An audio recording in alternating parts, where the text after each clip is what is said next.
The Wisconsin Live Desk. Hi guys, welcome into the Wisconsin Live Desk. It is Haley Spittler with you on this Thursday afternoon at 12:30. I will be with you for the next 2 hours, and then Mary Stoker-Smith will take over at 2:30 and get you all the way to 3:30. Maybe you're just joining us after Wisconsin weather experts, so welcome in. If you've never tuned in to the Wisconsin Live Desk, we monitor these things behind me, which we call feeds, and that's how we're able to bring you live news in the moment as it happens, particularly a lot around the Milwaukee area, but sometimes it's really across the country and even around the world. But Milwaukee certainly dealing with a very big news story today. I'm going to go ahead and take us outside. We have live drone footage right now of the Milwaukee Federal Courthouse, and this is where jury selection is underway right now for the trial of Judge Hannah Dugan. I know we have been preparing you all week for this trial, which testimony, opening statements, all of that is slated to begin on Monday. But this is certainly a case that has caught national attention. Judge Hannah Dugan was charged back in April, really, of concealing an undocumented man to prevent his arrest by immigration authorities because of the conversation of illegal immigrants and ICE. This has, again, caught the nation's attention. Again, the trial will begin on Monday. We're showing you that federal courthouse because these are federal charges that she is facing. Because of that, we are unable to stream any of the trial proceedings, so we will not be able to take you live inside the courtroom at any point, but we still have you covered here on Fox 6, here on the Wisconsin Live Desk. I actually want to show you our live blog right here. You can find this on FOX6Now.com, where you will see those up-to-the-minute updates. We have our crew in the courthouse. They're able to watch the proceedings and update all of us as well. As you can see, they are currently actually breaking for lunch, but the most recent update says they'll be back at 1:15. They say they've already made a lot of progress as far as narrowing down the jury, finding who will eventually be sat on that jury, and they do expect to finish jury selection this afternoon. Again, the trial will begin next Monday. I just want to also let you know, as I've said, we will have you covered here from gavel to gavel. We have complete coverage on Fox Local, jury selection today, and then starting on Monday, we'll have you covered in Wake Up. We'll have a special edition of the Wisconsin Live Desk from 12 to 4, and we'll certainly continue to have you covered with our afternoon and our evening newscast, both on FOX6Now.com, on YouTube, on our TikTok, in the Fox Local app, as well as, of course, on Fox 6 during those newscasts. Also just want to ask you if you have a question about the case, and if you do, we have experts on hand who are ready to answer them. So just go ahead and scan that QR code right there on your screen. That's how you can submit a question, and we will have our experts look it over and bring you answers. Of course, it needs to be about this trial, but we will absolutely try and get you any answers during our coverage. We'll take another look here again, our live drone shot of the federal courthouse here in Milwaukee. Again, Judge Hannah Dugan was arrested back in April and charged in a 2-count federal indictment alleging obstruction of official Department of Homeland Security removal proceedings and knowingly concealing the man, whose name is Eduardo Flores Ruiz, from immigration authorities. Flores Ruiz was later arrested that day after a chase with those agents, but Judge Hannah Dugan is accused of kind of taking him out a side door instead of the official courtroom doors, and that's why she's now facing these charges. We actually saw her enter the courtroom earlier today. I'm going to show you that footage. She arrived at about 8:30. There she is walking in. We'll loop the footage so you'll see it again here.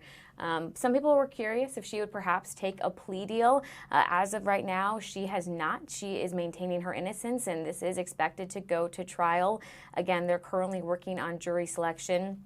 They brought in a huge pool of potential jurors that they are now questioning, narrowing it down, making sure everybody has availability, making sure none of the jurors, have a connection to anybody on council, anybody that might be testifying, making sure that there's not a lot of preconceived notions as far as this case. They want to make sure that they have as fair of a jury in place as possible.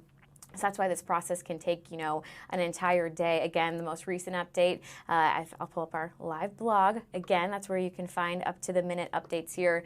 Does say they expect to have this jury selection finalized as of this afternoon. Again, right now, the jury has been, or I should say the potential jurors, have been broken for lunch. So that is expected to resume here at 1:15. And inside this federal courthouse, as we take another live look here in Milwaukee, we have so many of our Fox 6 crew who will be joining us throughout the next couple of hours here on the Wisconsin Live Desk. I know Christina Van Zelst is there. She's going to kind of catch us up as to what's happened so far with jury selection this morning. I know our very own Ted Perry's inside. He will also get us up to speed. And Jason Calvi is going to be at the county courthouse, which is not what we're looking at right now. But he's going to help us kind of remind us how we got to this point to today, which again has really just gripped the nation's attention. And he's going to kind of actually show us Hannah Dugan's old courtroom and exactly what happened, the hallway this all took place in. But again, right now we are looking at the federal courthouse, which is where the trial will happen, since Judge Hannah Dugan is facing those federal charges.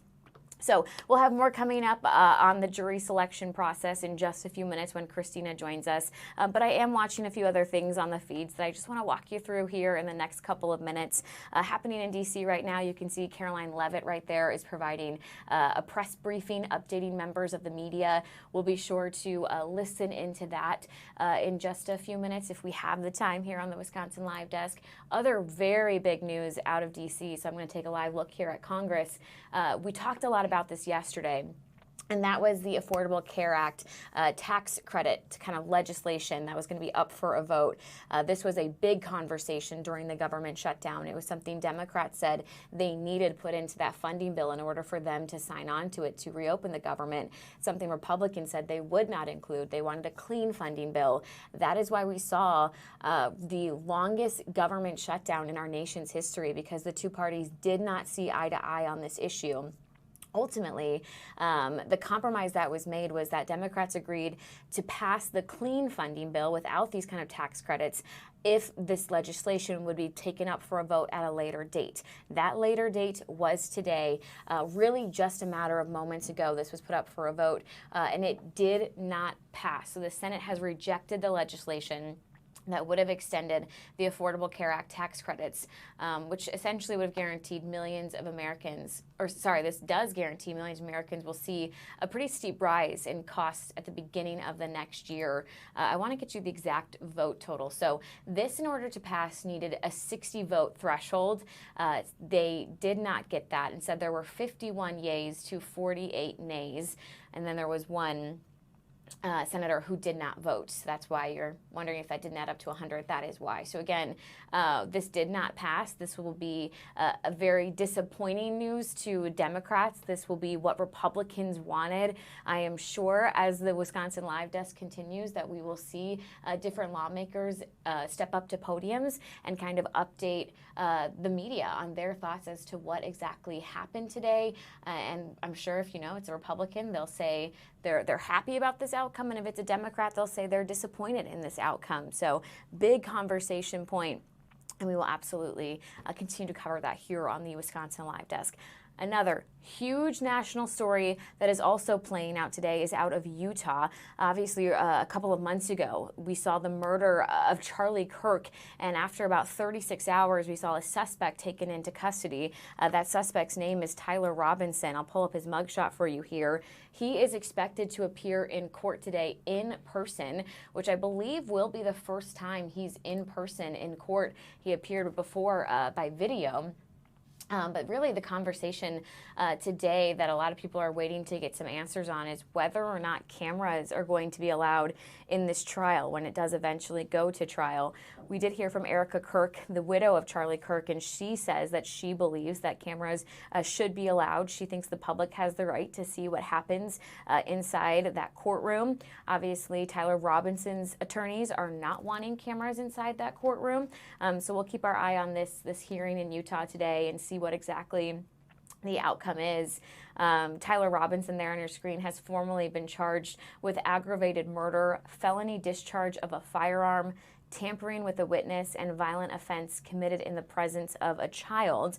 That is because this happened on a college campus in Utah where there were minors there. So this is actually a feed I'm going to show you here. I believe this is outside the courthouse, which right now is actually pointed towards the parking lot and not the courthouse, but this will eventually be an exterior shot. I'm sure some are wondering if they'll be able to see Tyler Robinson or any of the other big names in this case arrive to court. But again, this is happening shortly, and we'll keep you updated as to what happens. Big news earlier this year. And we do know that prosecutors have said that if Tyler Robinson is convicted by a jury in this trial, they do plan to seek the death penalty. That is something that Erica Kirk, again, that's the widow of Charlie Kirk, has not weighed in on. So we heard her say she thinks there should be cameras in this courthouse. When asked about the death penalty, she said that she would leave that up to the prosecution, that she did not want to get involved with that. So again, a lot's going on here in the Wisconsin Live Desk, both locally in Milwaukee, as we get ready for the trial of Hannah Dugan, Judge Hannah Dugan, as well as we kind of see these updates coming from the Senate. Again, they did not pass that Affordable Care Act tax credit. And again, this big case with Tyler Robinson, which does relate to the murder of Charlie Kirk. So we've got a lot to keep our attention on here the next couple of hours, but we will absolutely do that. We are going to very quickly take a break here on the Wisconsin Live Desk. Then we are going to go back to that federal courthouse and hear the very latest on how jury selection is currently going in the trial of Judge Hannah Dugan. So stay with us. We'll be back in just 2 minutes with more coverage for you here on the Live Desk.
This is the Wisconsin Live Desk.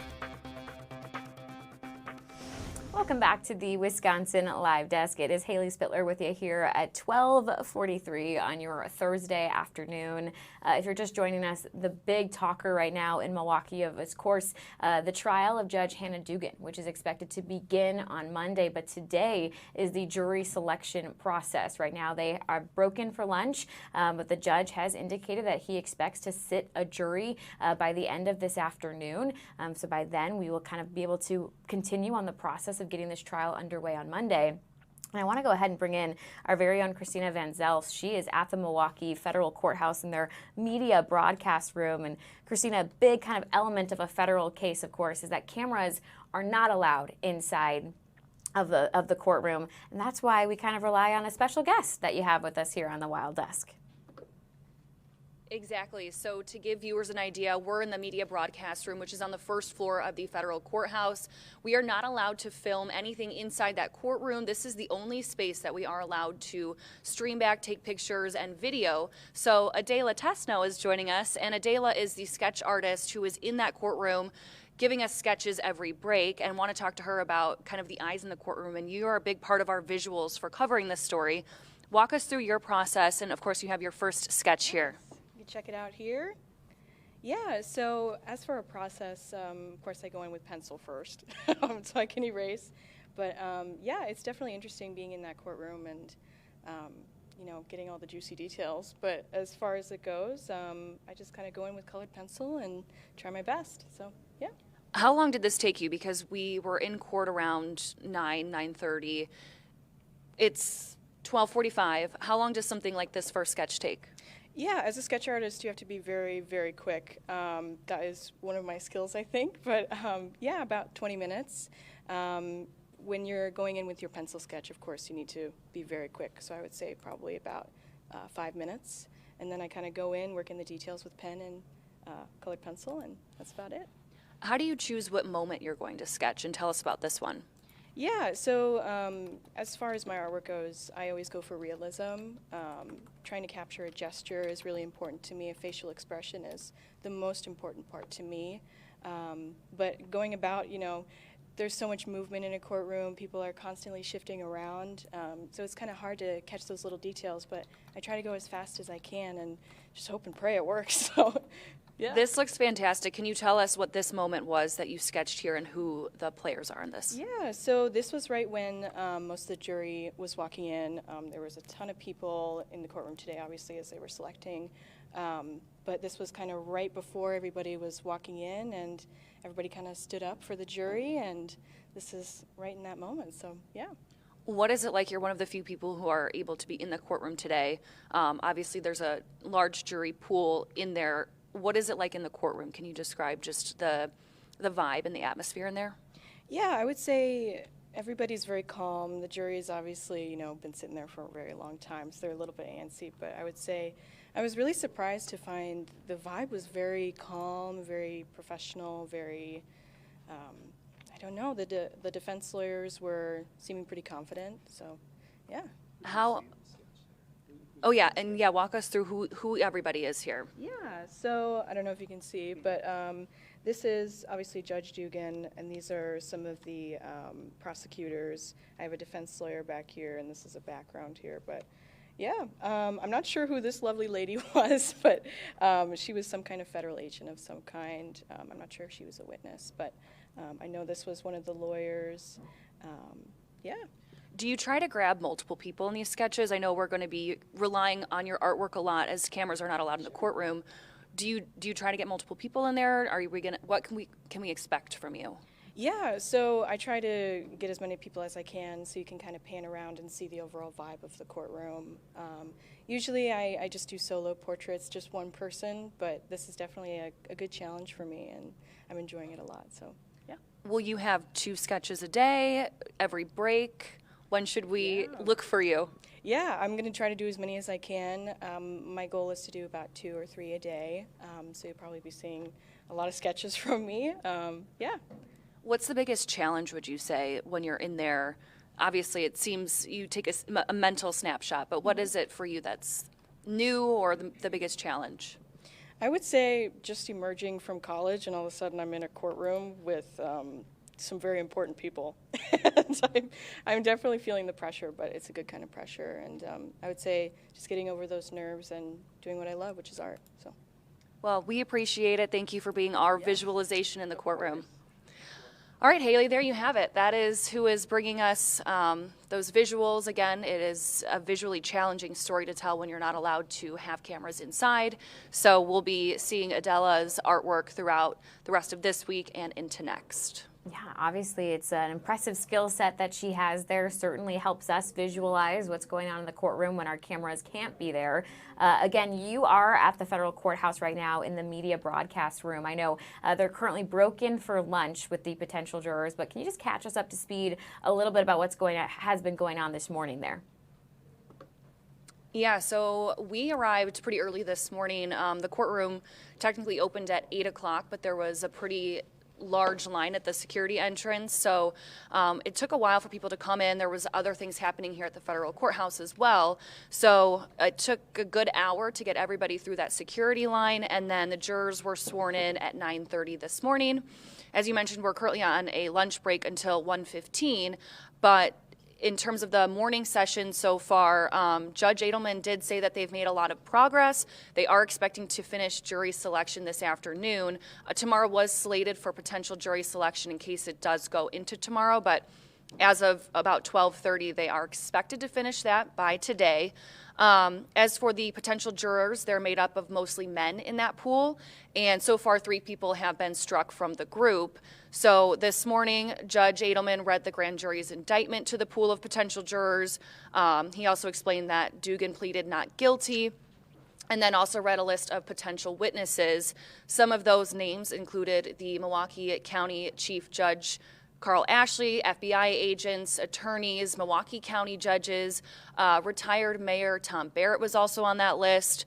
And next, the judge was asking jurors questions, specifically if they've been inside the Milwaukee County courthouse.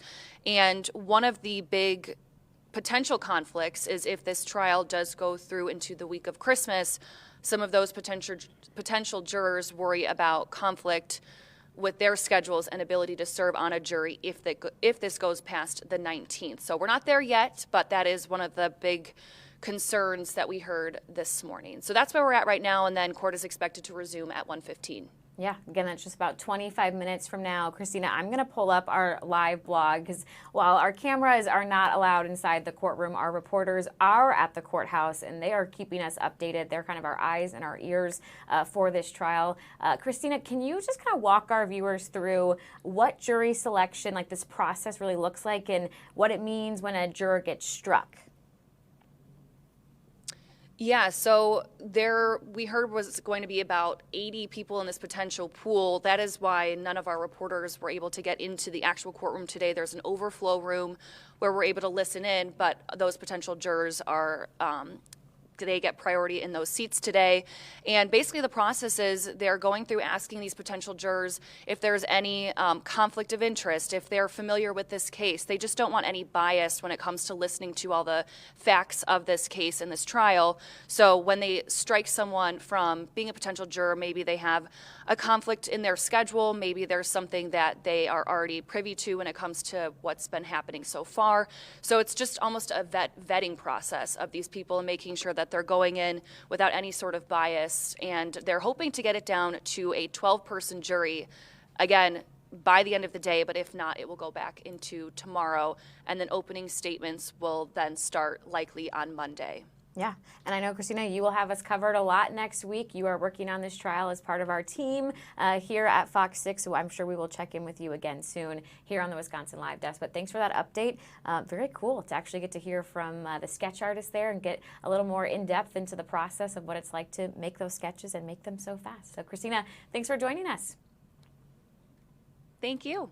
And again, jury selection is going to continue here at about 1:15. They have just broken for lunch. But I want to remind you again, we have gavel-to-gavel coverage for you of the Hannah Dugan trial, which is, again, expected to really begin on Monday. That's when things will kick off as far as opening statements and beginning to hear some of this witness testimony. And you can find that on Fox Local. Wherever you're watching the Wisconsin Live Desk right now, that's where you will find our coverage. We are going in-depth, all in next week.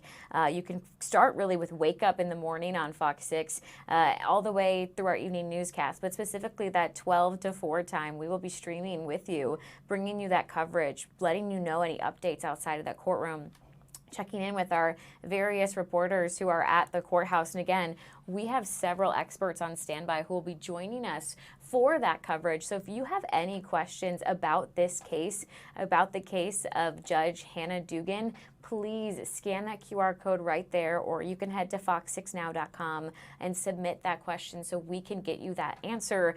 We'll be joined with many attorneys and just different experts really when it comes to this case. So Please submit any questions, and we will certainly work on getting you answers. If you are just tuning in for the first time and you've never heard about this case, or you don't know who Judge Hannah Dugan is or what exactly she's charged with, how we got to this point, why this case is garnering such national attention, our very own Jason Calvi is going to be with us here on the Wisconsin Live Desk in just a few minutes, and he is going to break down all of that. He will set the scene of really what's happened since April, when she's accused of allowing this immigrant to go out a side door at the county courthouse, all the way to today, where again a jury is currently being sat in this trial. So Jason Calvi will be joining us in just a few minutes, and we will continue our coverage on Judge Hannah Dugan's trial.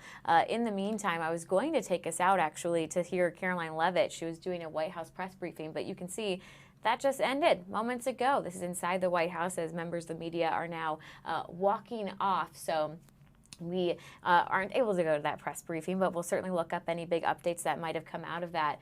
In the meantime, I do want to just show you if this is still up, which it might be. Let's check. Yes. A live look here in D.C., Capitol Hill, of course. If you missed it at the very beginning, I did just want to update you that the Senate has rejected the extension of healthcare subsidies. This was a big talking point of the government shutdown. We were expecting this vote to come down. Again, that tax credit was not passed. They needed 60 votes in order to get that passed. They only got, I believe, 51 yays to 48 nays. I do want to just double check that those are the correct numbers. Yes, they are. Again, they needed 60 votes. We also saw that Senator Daines did not vote. So that did not pass, meaning come the new year, some people will see an increase in their health care costs. Delaney and I are both keeping our eye on the feeds to see if any lawmakers step up to the podium and provide any updates on their thoughts of how this vote went. Again, we would anticipate that a lot of Democrats would say that they are disappointed, and a lot of Republicans would say that they agree with how the vote went. So we'll keep our eye on the podium, and certainly if anyone steps up and decides to provide comment, we'll bring that to you here on the Wisconsin Live Desk. Otherwise, we are going to take a quick break here on the Wisconsin Live Desk, and when we get back, we will work on getting Jason Calvi for you and getting you some more how we got there information when it comes to the trial of Judge Hannah Dugan. Stay with us. We'll be right back in 2 minutes.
This is the Wisconsin Live Desk. Hi Hi guys, welcome back to the Wisconsin Live Desk as we approach kind of 1 p.m. Here on your Thursday afternoon. I'm Haley Spittler. I'll be with you until 2:30. Then Mary Stoker-Smith's taking over and getting you all the way to 3:30. Of course, our big story of the day is the jury selection that is currently underway at the Milwaukee Federal Courthouse for the trial of Judge Hannah Dugan. Again, we are expected to kind of get a how we got here update from Jason Calvi in a few moments. So if you are waiting for that, stay tuned. He is on standby. I just want to remind you, if you missed our kind of talk with Christina Van Zelst a few minutes ago, this is federal court, so we are not able to have our cameras there. Instead, we'll be able to bring you different sketches throughout the day. So this is our first sketch that we've gotten for jury selection. Judge Hannah Dugan would be in the middle there with the glasses on. She talked about how the sketch artist Adela was saying, you know, how she has to be fast because she needs to get these done, and it's important for her that she is accurate and she brings the emotions to the faces, and she really is our eyes and our ears inside that courthouse. Again, our cameras might not be inside the courtroom, but our crew is in the courthouse. They will be in the courtroom once this trial is underway. But if you're wanting up-to-the-minute updates, we have that for you here really on FOX6Now.com. We have our live blog here where we update things to the minute. Hasn't been an update since 12:20, but that is just because we are in lunch break. Court is expected to resume at 1:15, and then I'm sure you will see new updates here on our live blog.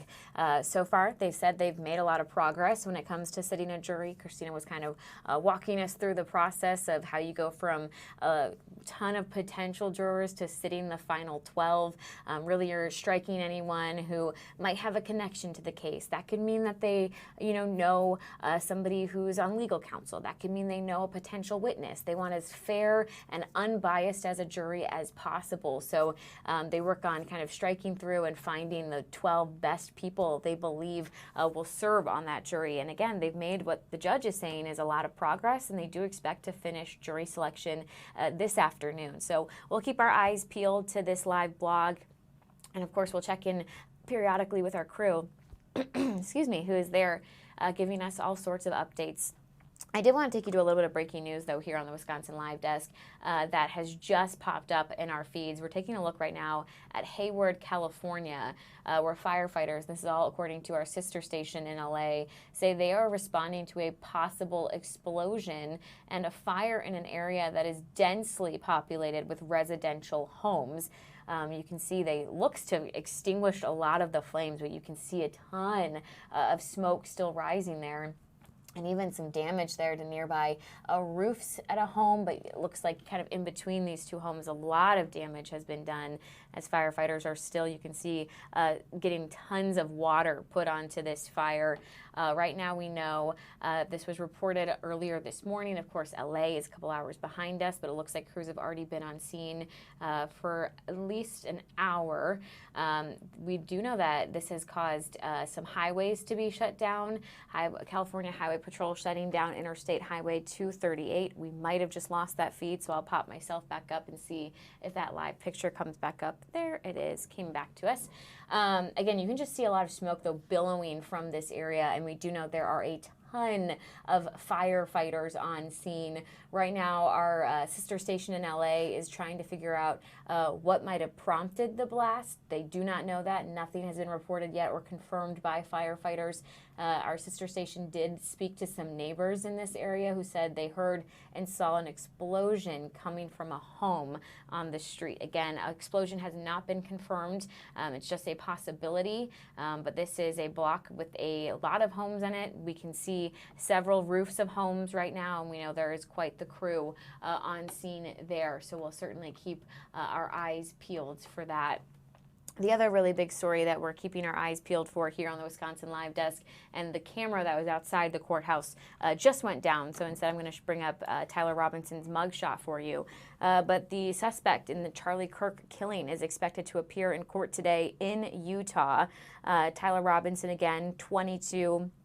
He's accused of killing Charlie Kirk while he was speaking at a college university earlier this year. Obviously, this was a story that brought in huge headlines across the country when it comes to political violence. Charlie Kirk was an outspoken conservative. He would kind of go to college campuses and ask people to come and question his beliefs and his stances, and he would provide answers on why he believed what he did. Certainly, at times, controversial. And again, when he was in Utah at one of those talks is when he was shot and killed. And again, prosecutor is alleging that this man on your screen, Tyler Robinson, did it. He has formally been charged with aggravated murder, felony discharge of a firearm, tampering with a witness, and violent offense committed in the presence of a child. He will be in person in a courtroom today in Utah. We should be allowed to have cameras there. So if that pops up, we'll bring that to you here on the Wisconsin Live Desk. But really what's going to be decided today is whether or not cameras will be allowed in the trial. This is something that prosecution, something that Erica Kirk, the widow of Charlie Kirk, has been outspoken in saying that they believe cameras should be allowed. They believe the public should be able to hear and see all of the kind of trial. The defense argues that the camera should not be there, that it could prevent a fair trial for their client. So we'll certainly keep our eyes on that court hearing when it begins in Utah and bring it to you here on the Wisconsin Live Desk. Again, speaking of trials, the big conversation is really the upcoming trial of Judge Hannah Dugan, which is a case happening here in Milwaukee, but is a case that got the attention of the president and of a lot of the country. This is a national story now because it does deal, one, with a judge that's on trial, and two, with the topic of immigration and ICE and deportation. So again, we should be joined pretty shortly with Jason Calvi, who will kind of catch us up to speed. I do want to just show us again, this is the first sketch that we've gotten of the trial. This is for jury selection. Judge Hannah Dugan would be the shorter blonde hair woman with the glasses on in the middle. This is what Adela just drew this morning as they kind of worked to get that jury sat and narrowed down to 12. But a big case, absolutely. And that's why we are covering it so extensively here on Fox Local for you. And we have plenty of crew inside that courthouse, and we will continue to cover really gavel to gavel this trial for you here. Speaking of Milwaukee and some big conversation, it's still a little bit away. It's next August, but we have been covering the gubernatorial race. Obviously, Governor Evers is not seeking re-election. He will not be running to be governor of Wisconsin next year. And since then, we have seen a lot of people throw their hat into the ring and announce their candidacy. And we did get a new candidate today, and that would be Joel Brennan. He's kind of the second one there from the left on the top row. But now we have 8 Democrats in the field, something that Jason Calvi has joined us several times here on the Wisconsin Live Desk, walking us through the different candidates and kind of their stances, why they think they would make the best governor, if they plan on staying in the race until the primary.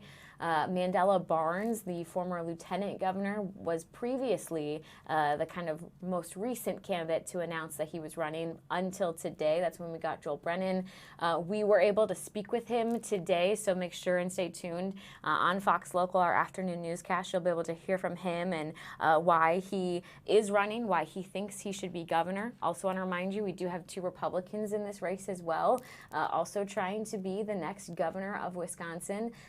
Election not till next August, but we will continue to cover this in its entirety as well. If anybody new announces it, we'll bring it to you here on Fox Local. Again, the new kind of candidate as of today is on the Democrat side, making it 8 Democrats now in the race, and that's Joel Brennan. We have heard from all of these candidates as they've announced that they were running. We did hear from Joel Brennan this morning, and again, we will bring that to you here on the Wisconsin Live Desk. Otherwise, I actually think that we just had that Tyler Robinson court hearing pop up on our feeds. Again, Tyler Robinson is the suspect in the killing of Charlie Kirk. This is a judge in a Utah courtroom discussing this trial. So let's actually listen in here for a little bit until Jason Calvi can join us here on the Wisconsin Live Desk. And the hearing will not be broadcast. This is because I need to hear what should or should not be sealed or protected, and it would not benefit to have everyone listen to what should be sealed. And so after I've heard argument, we will invite all parties, or the public and the media, to come back in, and the hearing will resume transmission. We will then take up the motion for limited intervention, followed by the state's motion to amend or clarify the publicity order. These portions, the last two portions, will be open to the public and to the press. After hearing argument on all three matters, I will take a brief recess and then return to issue my ruling today. We will then stand in recess. So at this point, we'll go ahead and excuse the public and the media, and it is the court's order that transmission be terminated temporarily. Your Honor, we have one request with respect to the closed hearing. May I be heard on that? Yes, counsel. Thank you. Richard Novak for Mr. Robinson. Mr. Robinson has some immediate family members who are present, his father, his mother, and his brother, and we would ask the court to permit them to remain in the courtroom during the closed portion of the hearing. To the state. My only concern with that, Your Honor, is that we're going to be talking about court security measures. And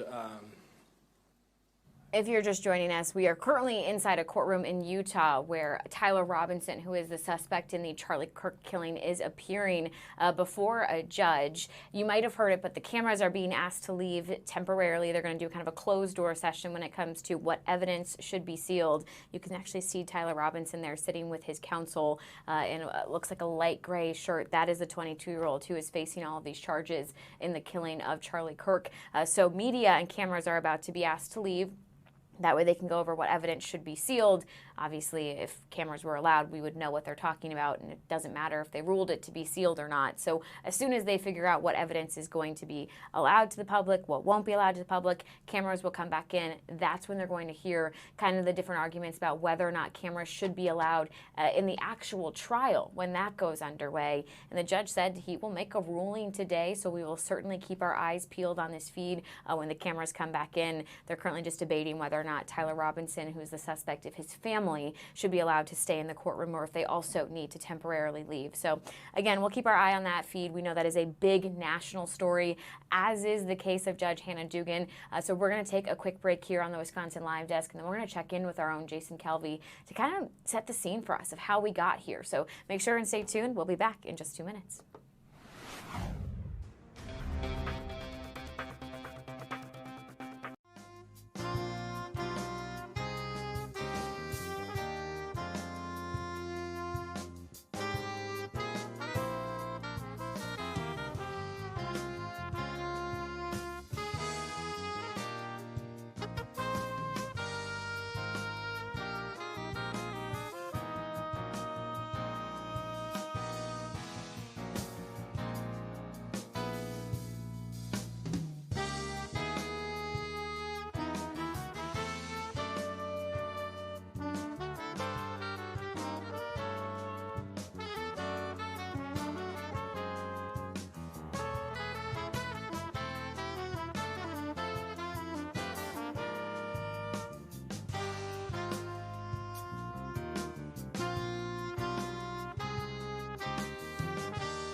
Live Desk.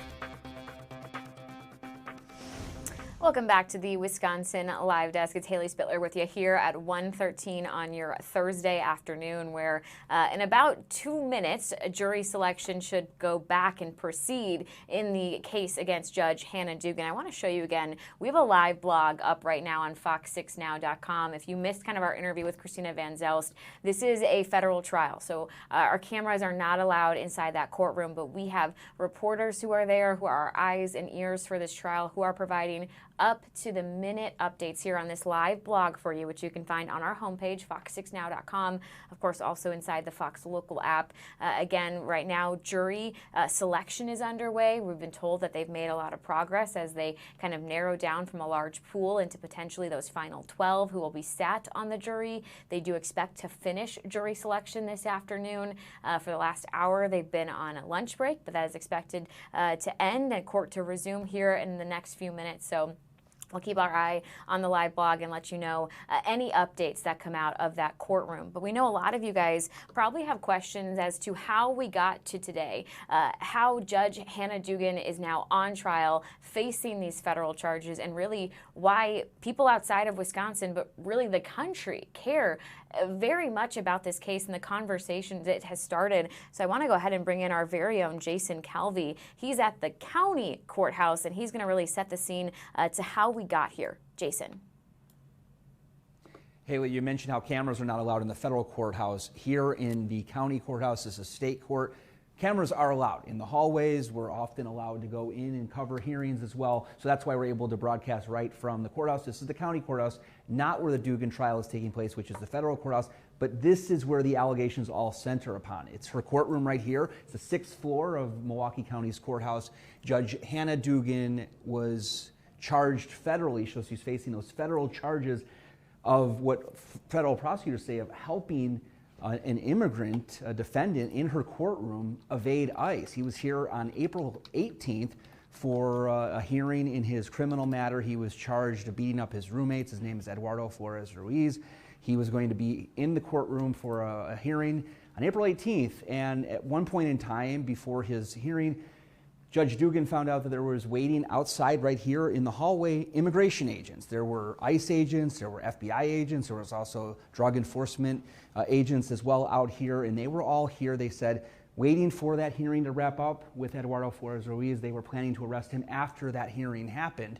And according to federal prosecutors, Judge Dugan was visibly angry, came out and talked to those agents that were waiting right out here in the hallway, and told them, and according to the criminal complaint from the federal prosecutors, she ordered those federal agents to leave this hallway and go down here. This is the Chief Judge's office, Chief Judge Carl Ashley. There's a hallway here, and there's another door to get into a reception area for the Chief Judge.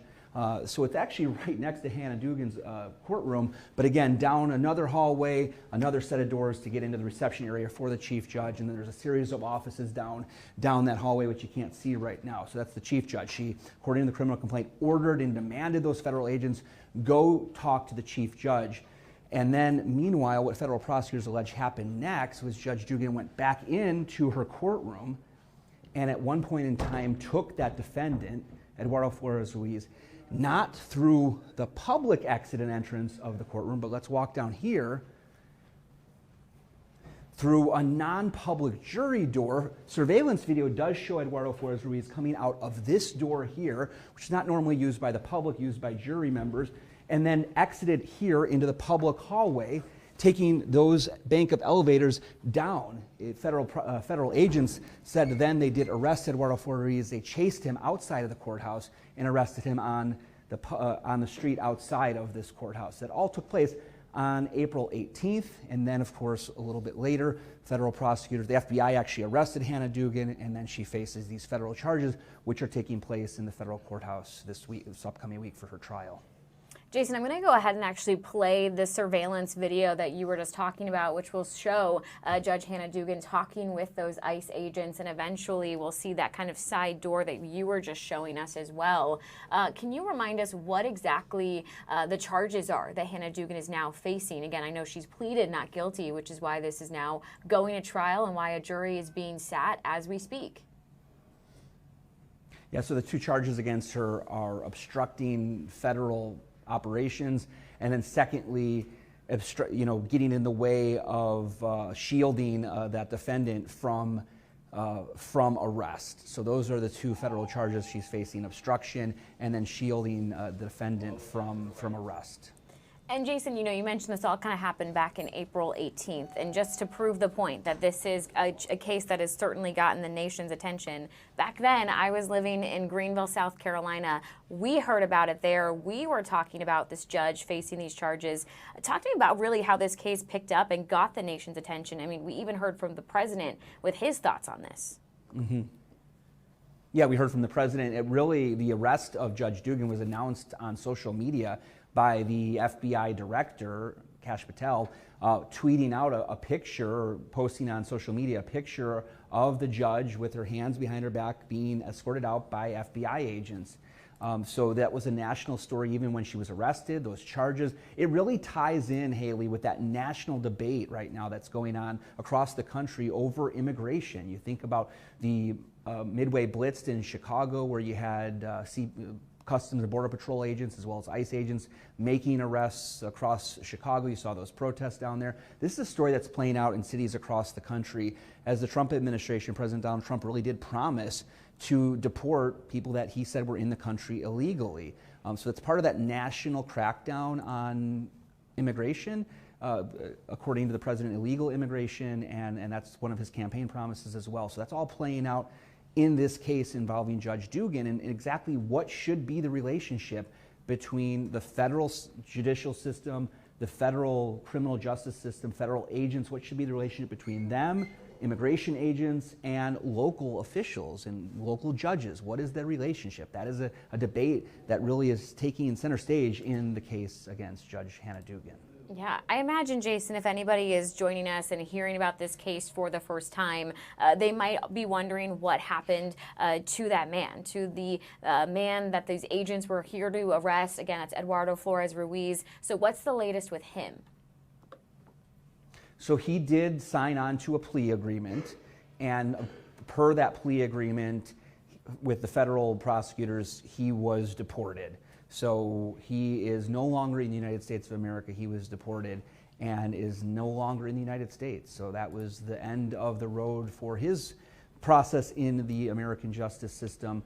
He had already been in the country previously and removed, and then he came back, and that's why federal immigration agents, according to this criminal complaint against Judge Dugan, were here in the courthouse, to arrest him. And again, they said they were going to do that after the hearing wrapped up in Judge Dugan's courtroom. They were going to wait for that hearing to wrap up on April 18th and then arrest him. And that's kind of what all of the people that were quoted in the criminal complaint said. The deputy who works as a bailiff inside of Judge Dugan's courtroom, as well as the federal agents, all said that they planned to do that arrest after that hearing.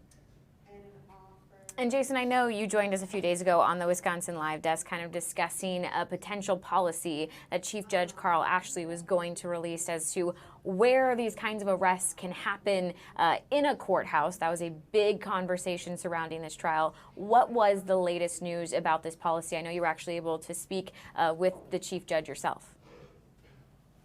Yeah, it's been 7 months, and even in that criminal complaint filed in April, the FBI agents talked about how they went in and talked with the chief judge, and he told them that he was working on this policy, really laying out where immigration enforcement could take place safely inside of this Milwaukee County courthouse. The criminal complaint says one of those federal agents asked the chief judge. Chief judge said, he wanted to make sure it wasn't in any private areas, so he didn't want to see it happen at all in the courtrooms. He didn't want to see it happen in any private areas. One of the agents in the criminal complaint was asked, okay, well, are the hallways public and is that a good place? And according to the criminal complaint, Chief Judge Ashley indicated that yes, the hallways are a public area. But as far as that policy, again, he told them he was working on it back in April, according to the criminal complaint. He told us in April he was working on this policy. Here we are 7 months later. There's still no policy on the books for how exactly clerks and court officials and judges here in Milwaukee County should interact with federal immigration agents. And the chief judge does have, according to Supreme Court rules, has a lot of authority over the administration of how the policy should work inside of this courthouse. So he has a lot of power according to the state regulations. And right now that policy, he tells me, is still in draft form. He says look for that policy to be released in a few weeks. That would indicate or suggest that policy is not going to be released until after this trial against Judge Dugan wraps up. And interesting enough, Chief Judge Ashley is actually listed as one of the potential witnesses in this case. Yeah, so of course we'll keep our eyes both on the trial as it begins Monday, but of course also for that potential policy to come down the next few weeks. Jason, I just want to ask you as a reporter, you know, we work on stories here in Milwaukee every single day, but it's not every day that one of our stories and a case that we're covering grips the nation's attention, where you start seeing it on network news, when you hear from, you know, the FBI director and the president discussing something in your very own city and community. So what was it like for you back in April to see this case all of a sudden not just matter in Milwaukee, but really across the entire country? Well, it really does, you know, shine a light on the fact that immigration is one of those most hotly contested issues right now, and it's still continuing to this day to be a hot button issue for people across the country, and they're really interested in seeing what happens here. When you talk to people that support Judge Dugan, they feel like this is an assault on judiciary, but those who approve of her arrest say she was not above the law, and they say what she did was wrong, and that's what we heard from President Trump. Now, there is actually a legal fund that's been set up to support Judge Dugan. Those people really see this as potentially an assault on the independence of the judiciary. But again, all this is going to play out whether you believe what President Trump says, that she's wrong, that she acted above, she was trying to act above the law, whether you agree with the Trump administration on that, or whether you agree with her supporters that she is innocent. This will be the decision of the jurors in this case, which right now are being picked at the federal courthouse. Yeah, absolutely, Jason. We appreciate you so much joining us here on the Wisconsin Live Desk, giving us all of this background information, again, on a trial that we know is going to be heavily covered the next week. So we appreciate you taking the time to chat here on the Wisconsin Live Desk. Thanks, Haley. Again, Jason right now is at the county courthouse. That is where Judge Hannah Dugan's courtroom is. That's where all of this went down with the ICE agents and with the immigrant back in April. The trial is happening at the federal courthouse. That is where cameras are not allowed inside the courtroom. There is a media room where we're able to broadcast from. That's where you saw Christina Van Zelst join us just a little bit ago. But I do want to remind you of the different ways that we are still bringing you this trial. We'll be with you gavel to gavel. So let me pull up this again so you can see. We will have you covered here on Fox Local, on FOX6Now.com, on YouTube, even on TikTok, every step of the way, which begins today with jury selection. They do expect to have a jury sat by the end of this afternoon. One way you can stay in the know right now is our live blog, which we are keeping updated with some of our reporters who are at the courthouse today. They are our eyes and our ears, letting us know. You can see the updates come sometimes really quickly from 10:37 to 10:58. Then sometimes media doesn't have access while they do some of these kind of private questioning of the jurors. Sometimes it takes a little bit longer, but again, court was expected to resume a little bit ago at 1:15. Sometimes it takes a little bit longer to get back from lunch, but we will absolutely keep you updated on the process to continue to take this big pool of potential jurors and narrow it down to the final 12 who will be sat. Again, cameras not allowed inside the courtroom, but we do have a sketch artist who is helping us kind of see what inside that courtroom looks like right now. Again, Hannah Dugan, Judge Dugan, who is on trial facing these federal charges, is the one in the middle with the shorter blonde hair and the glasses. She's the same person that was in this surveillance footage seen in the hallway talking to those agents, which this will circle back and you'll see it yet again. There she is, even wearing kind of her judge's gown there. She has her glasses in her hand talking to those agents. We also have footage of her arriving to court today, which I'll work on getting for you here on the Wisconsin Live Desk. She arrived to court around 8:30. You can see her walking in. We were able to film outside the courthouse. That's how we're able to kind of capture her arrival.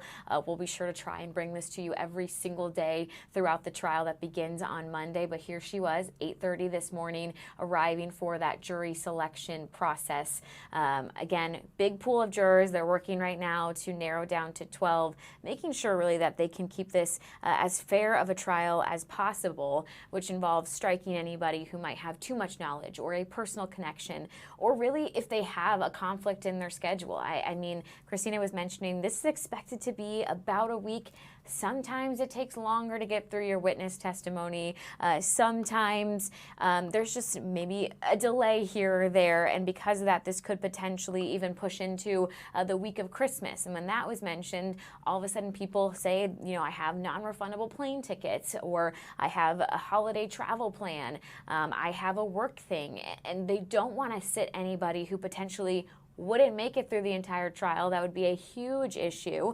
You need those 12 jurors there every single day for all of the court proceedings. So they're working right now to sit those final 12.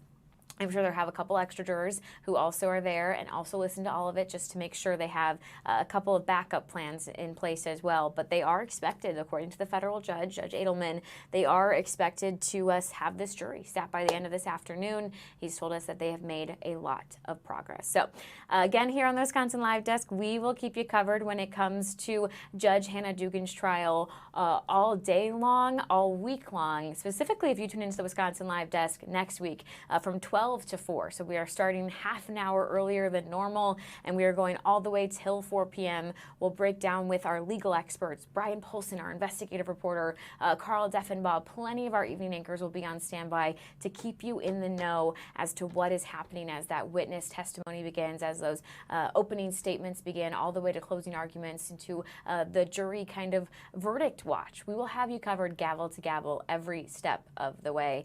For now, though, I'm going to take a quick break here on the Wisconsin Live Desk. Coming up, we're actually going to get to switch gears a little bit and talk about a new show premiering on Fox later tonight that has a piece of the Badger State represented as well. You're not going to want to miss that interview.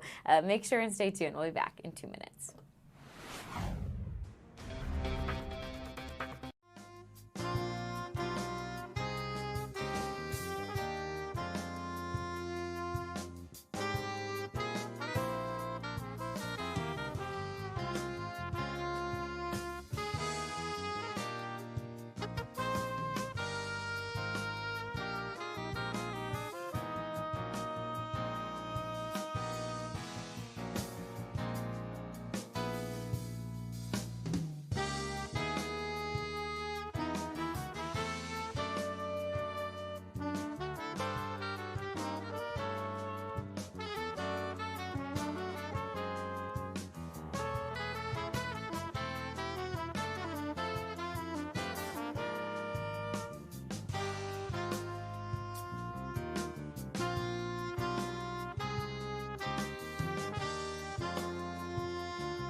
Live Desk. Hey guys, welcome back to the Wisconsin Live Desk. It is Haley Spittler with you here at 1:32 on your Thursday afternoon. Let's go ahead and take a live look here in downtown Milwaukee, where it is currently 22 degrees outside, and you can still see some of that white stuff in the background, or what our meteorologists like to call snow. I like to choose to not acknowledge it because I don't love winter all that much, but I do love the holiday season and getting to feel like I live in a winter wonderland and just take take in all sorts of the Christmas festivities, which if you are the same way, there is a new show premiering tonight on Fox that you are not going to want to miss. It is Next Level Baker, and we're actually being joined right now with one of the competitors, Chad Visger, who's from right here in Wisconsin. Thanks so much for joining us here on the Wisconsin Live Desk. Yes, thanks for having me, guys. How you doing? We are doing well. We are so excited to get to tune in tonight to watch the premiere. But tell us, what can we expect? What is Next Level Baker all about? Yeah, so Next Level Baker, it's all about, baking on the fly, being able to pivot, come up with a plan, but know that something's going to happen. They always have something going on. Whether you're in the top, middle, or the bottom. So it's really just, staying calm and just knowing that it's going to be crazy. But, the competitions are a lot of fun. So it's really, it's a lot of chaos. It's like coordinated chaos. That sounds like my life. Coordinated chaos. I love that. Okay, so tell us, how did you get involved and what is it like to get to represent Wisconsin on the small screen? Yeah, so I got involved. The casting company actually reached out to me, which was really cool. They saw a lot of, social media posts and just our social media presence really kind of flagged them to find me. So that was really cool. And I'm sorry, what was the second part of your question, Carrie? Oh, what is it like to get to just represent Wisconsin on the small screen? It's so much fun. Wisconsin has such a special place in my heart. I'm not native to Wisconsin, but it's home now. And they couldn't have picked a better person to represent them. So I'm very grateful. Okay, so I gotta ask, I feel like you can prepare as much as you think you can, and then you're there in the moment. There's all of the TV cameras, lights, camera, action. How do you stay calm and, continue to represent and really have your skill set show the best way possible? Yeah, so for me, controlling my emotions and staying calm, that all comes from my relationship that I have, with our Lord Jesus Christ. So that helps me really drown out the noise and kind of stay on task. But aside from that, it's really just, it's like anything that you train for and practice for in life. It's really just, repetition. So I've been baking and cooking. I do it every day. I'm a professional baker.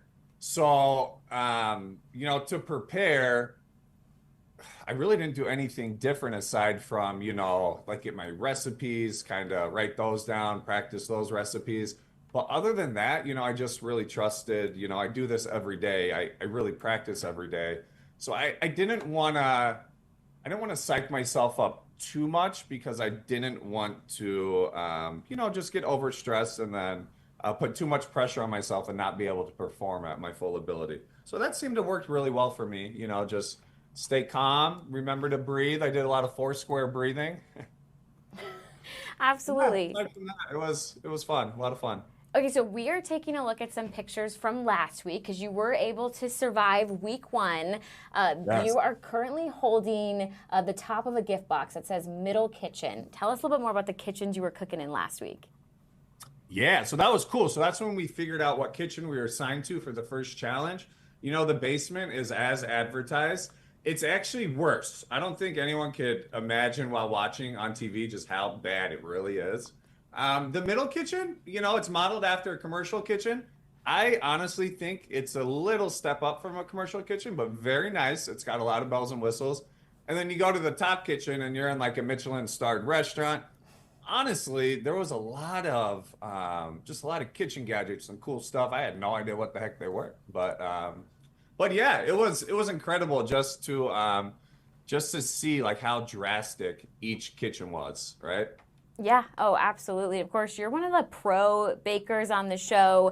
We also see some social media bakers, some home bakers. What was it like for you to get to know the entire rest of the cast that, I guess you're competing against, but I'm sure it was friendly as well. Yeah, it's so funny. So we didn't really talk much, before we started or during the whole filming process because, you're not allowed to. They don't want you to get information about other contestants. So, at the end, we were able to really talk, beyond surface level things. And it's really all of the contestants in the show they all have such big personalities, and they're all so special in their own ways that, just to stay connected and have this group chat, we're in a group chat, is just very special, not only for the sentiment of this whole, journey that we all went on together, but also the professionalism. If I have questions about a recipe, I got 11 other rock star bakers I can bounce ideas off of. So it's amazing. It's phenomenal. Absolutely. I feel like this is the time of year where everybody tries to be a baker, because I feel like the Christmas treats are a part of so many holiday traditions. Do you have a favorite Christmas treat that you're making this time of year? Oh, yes. So my favorite Christmas treat. Well, so like flavor wise, I would say my favorite Christmas treat would probably be, oh gosh, something. I'm a big fan of like sugar plum. So, making like a fun plum compote with like some fun cinnamon. But other than that, I really enjoy making like sugar cookies and just decorating those and just super over the top, right? Those are really fun. And of course, pies. Pies are a big staple too. So I don't know. It's so hard to choose. People ask me that all the time. I feel like it's probably like asking a baker, to choose your favorite child when you ask for a favorite Christmas treat.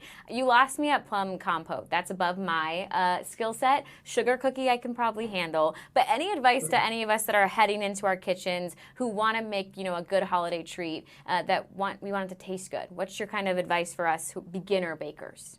Yeah, so I think a big misconception about bakers and even professional bakers is they don't, respond, or they're not willing to give you tips. What I found is if anyone reaches out to me, I'm more than happy to give them a tip. And same with, I'm sure, a lot of the other pros out there, not just on the show. So don't hesitate. You got a question. There's so many people on social media you can reach out to.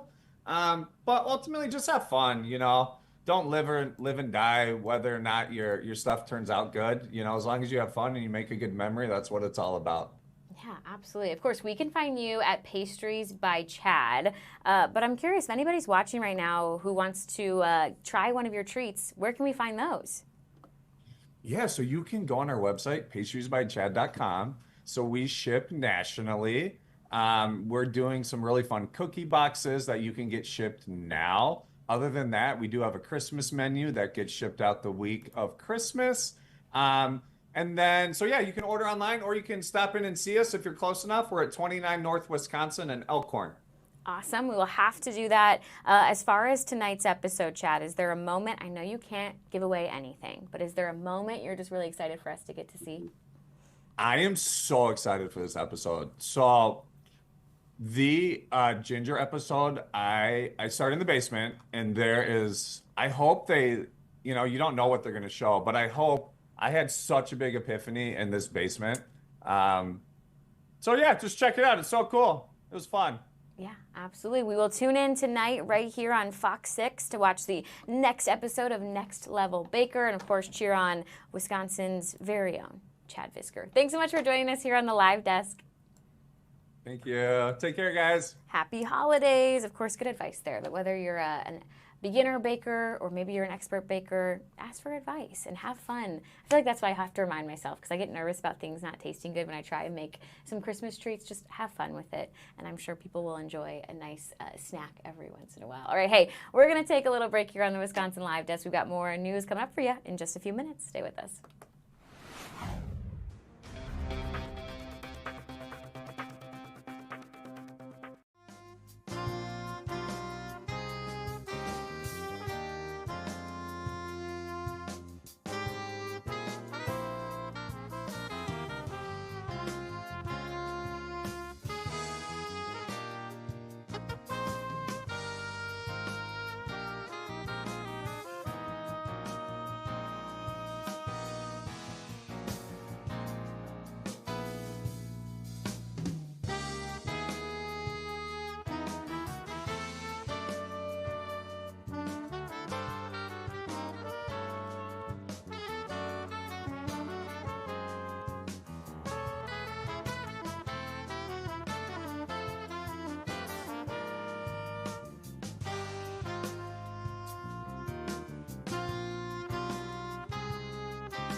Wisconsin Live Desk. Welcome back to the Wisconsin Live Desk. It is Haley Spittler with you here now at 1:44 on your Thursday afternoon. Going to go ahead and take a live look here at Mitchell International Airport in Milwaukee, where we still see plenty of snow, which, you know, I was saying before the last commercial break that I'm not the biggest fan of snow. I would like to just take it back slightly. I'm fine with snow through the holiday season.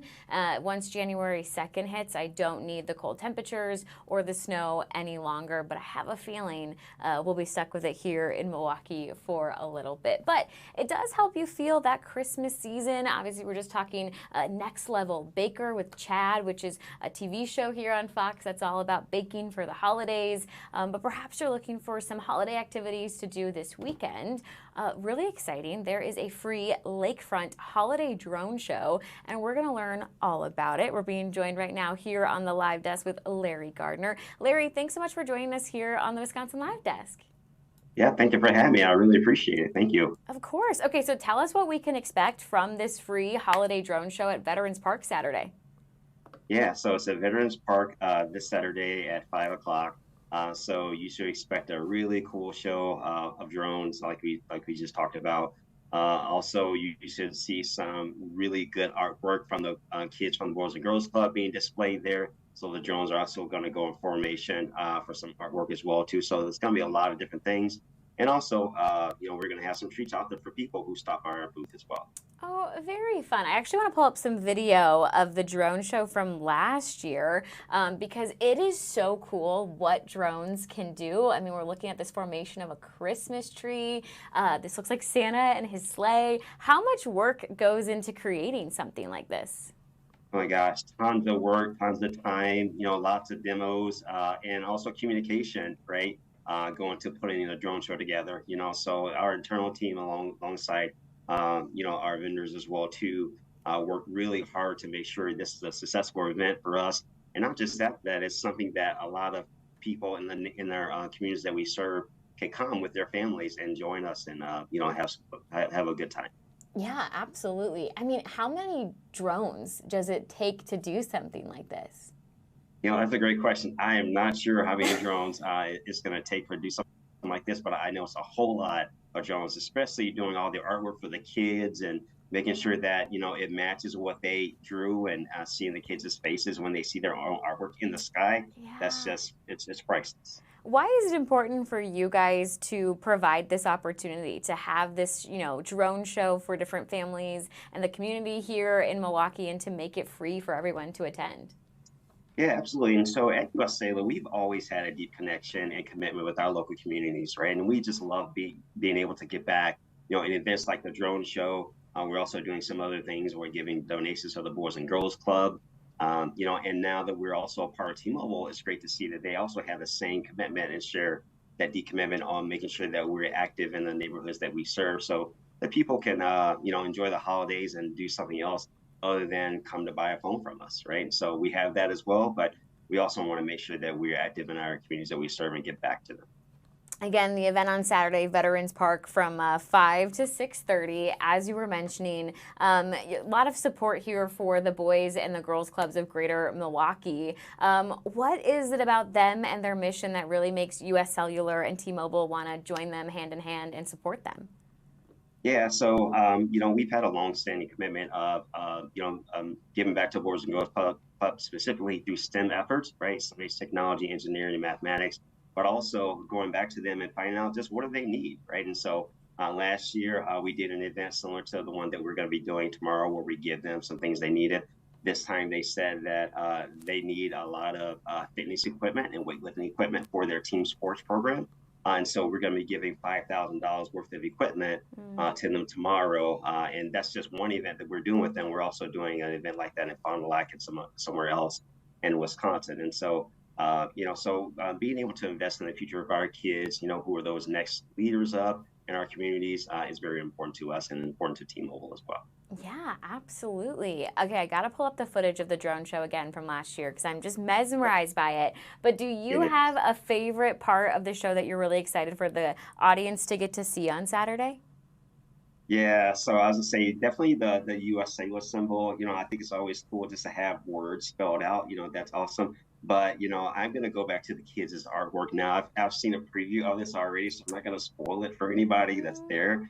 But I think that's really neat having that artwork being on display in the air. I just think it's just gonna be amazing. So that's my favorite part of what's gonna be happening in this drone show. I feel like it's just so cool what technology can do. When I think of a drone, I don't think of it doing this like light show, but here I am watching it thinking, I can't take my eyes off of it, Larry. Yeah, they're moving in the air, they're doing different formations, they're going stuff. So lots of manpower, lots of hours, lots of testing to get all this stuff done and lots of other things to do with it, right? Because what if a drone falls down or not, right? So we have to be ready for that. And so the teams is ready. Just can't wait for everybody to join us and see the fantastic show that's going to be happening this Saturday. Yeah. Absolutely. We are so excited for it again. 5 to 6:30 at Veterans Park here in Milwaukee. Anything else you wanted to mention about the drone show? Yeah, so again, stop by our booth. We'll have some free treats for people and your families, while supplies last.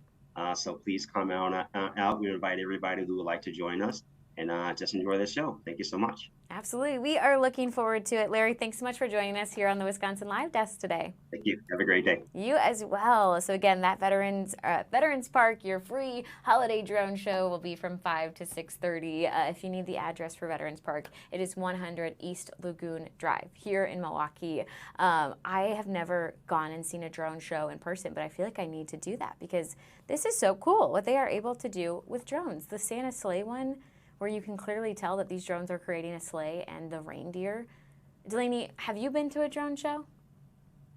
I have not, but it looks so fun. It looks so cool. I guess the only thing I can think of that I've seen with drones in a show was Lady Gaga's Super Bowl halftime show. I feel like she had some drones a part of that years ago. I think she might have. But yeah, I haven't really seen any drone in person like this, which would be super fun. Super fun, and I can't imagine being a kid who, drew a piece of artwork and all of a sudden drones are bringing it to life in the sky. That's awesome. Right? That's so cool to see. We love that. You know what we can't see right now? She's thinking about it. Me. She nailed it. Yeah, look at, if we pull up the producer camera, Delaney's way over there. Wave to us. She's in the second chair, but she's going to move to the first chair, and then we can maybe talk question of the day. So that's coming up here on the Wisconsin Live Desk. We're also going to talk Milwaukee Admirals because it is FOX6 night at the rink on Saturday. We are so excited for it. So we've got lots still to come here on the Wisconsin Live Desk. For now, we'll take a quick commercial break, and then we'll be back in 2 minutes.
Is the Wisconsin Live Desk.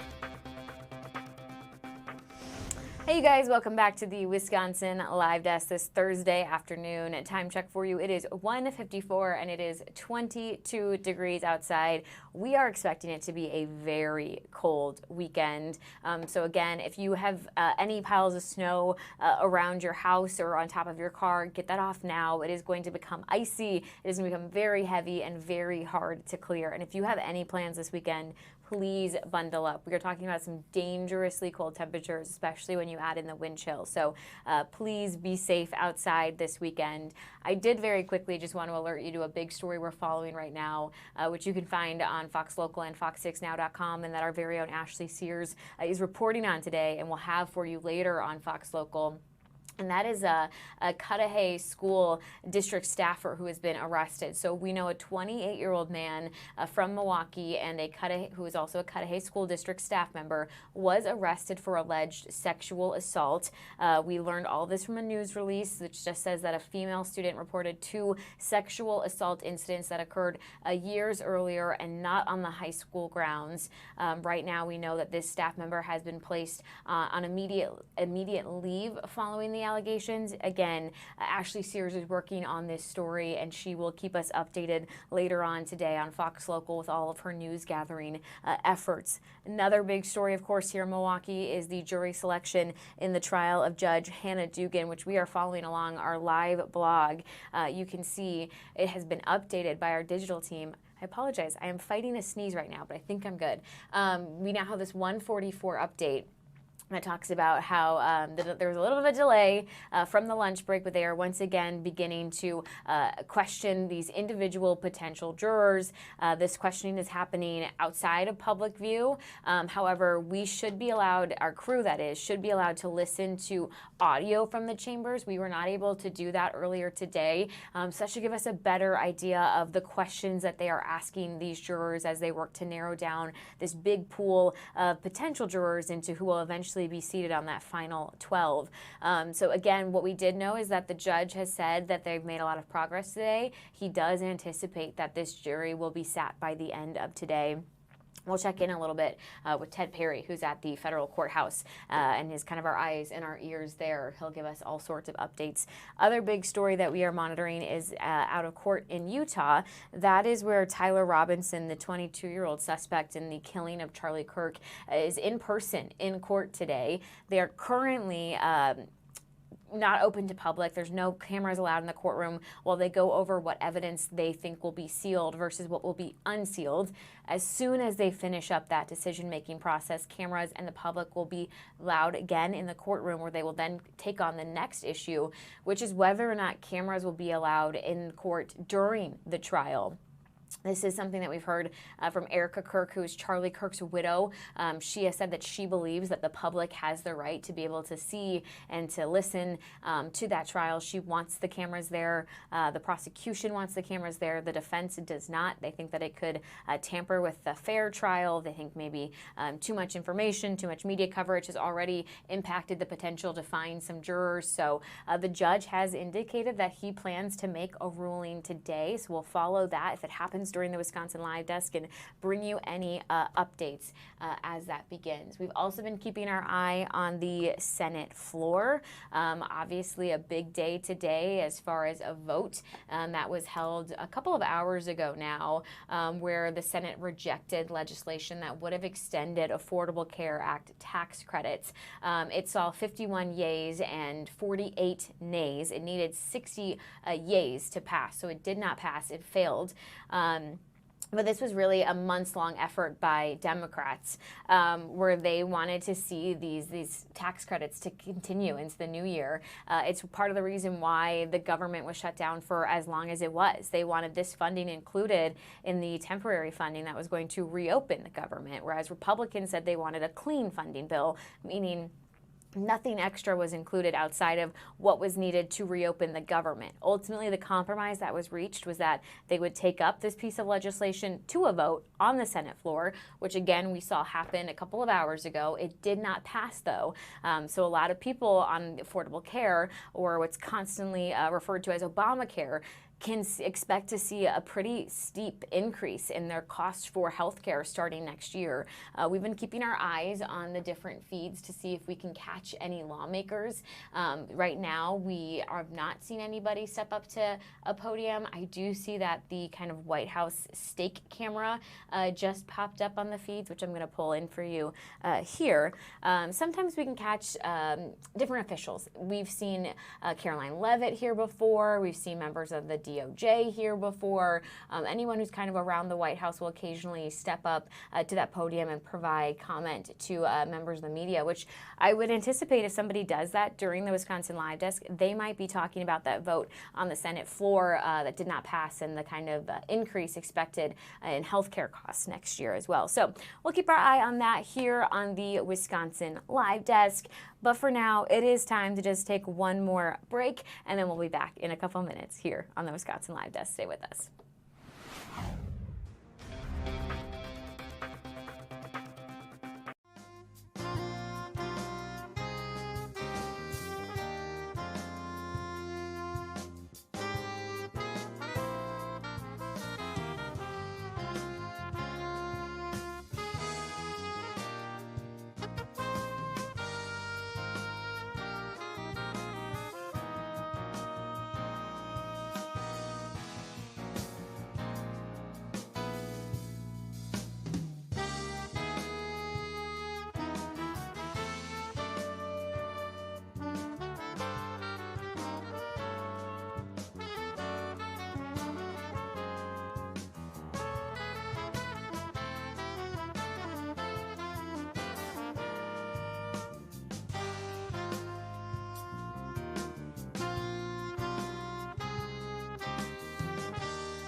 Is the Wisconsin Live Desk.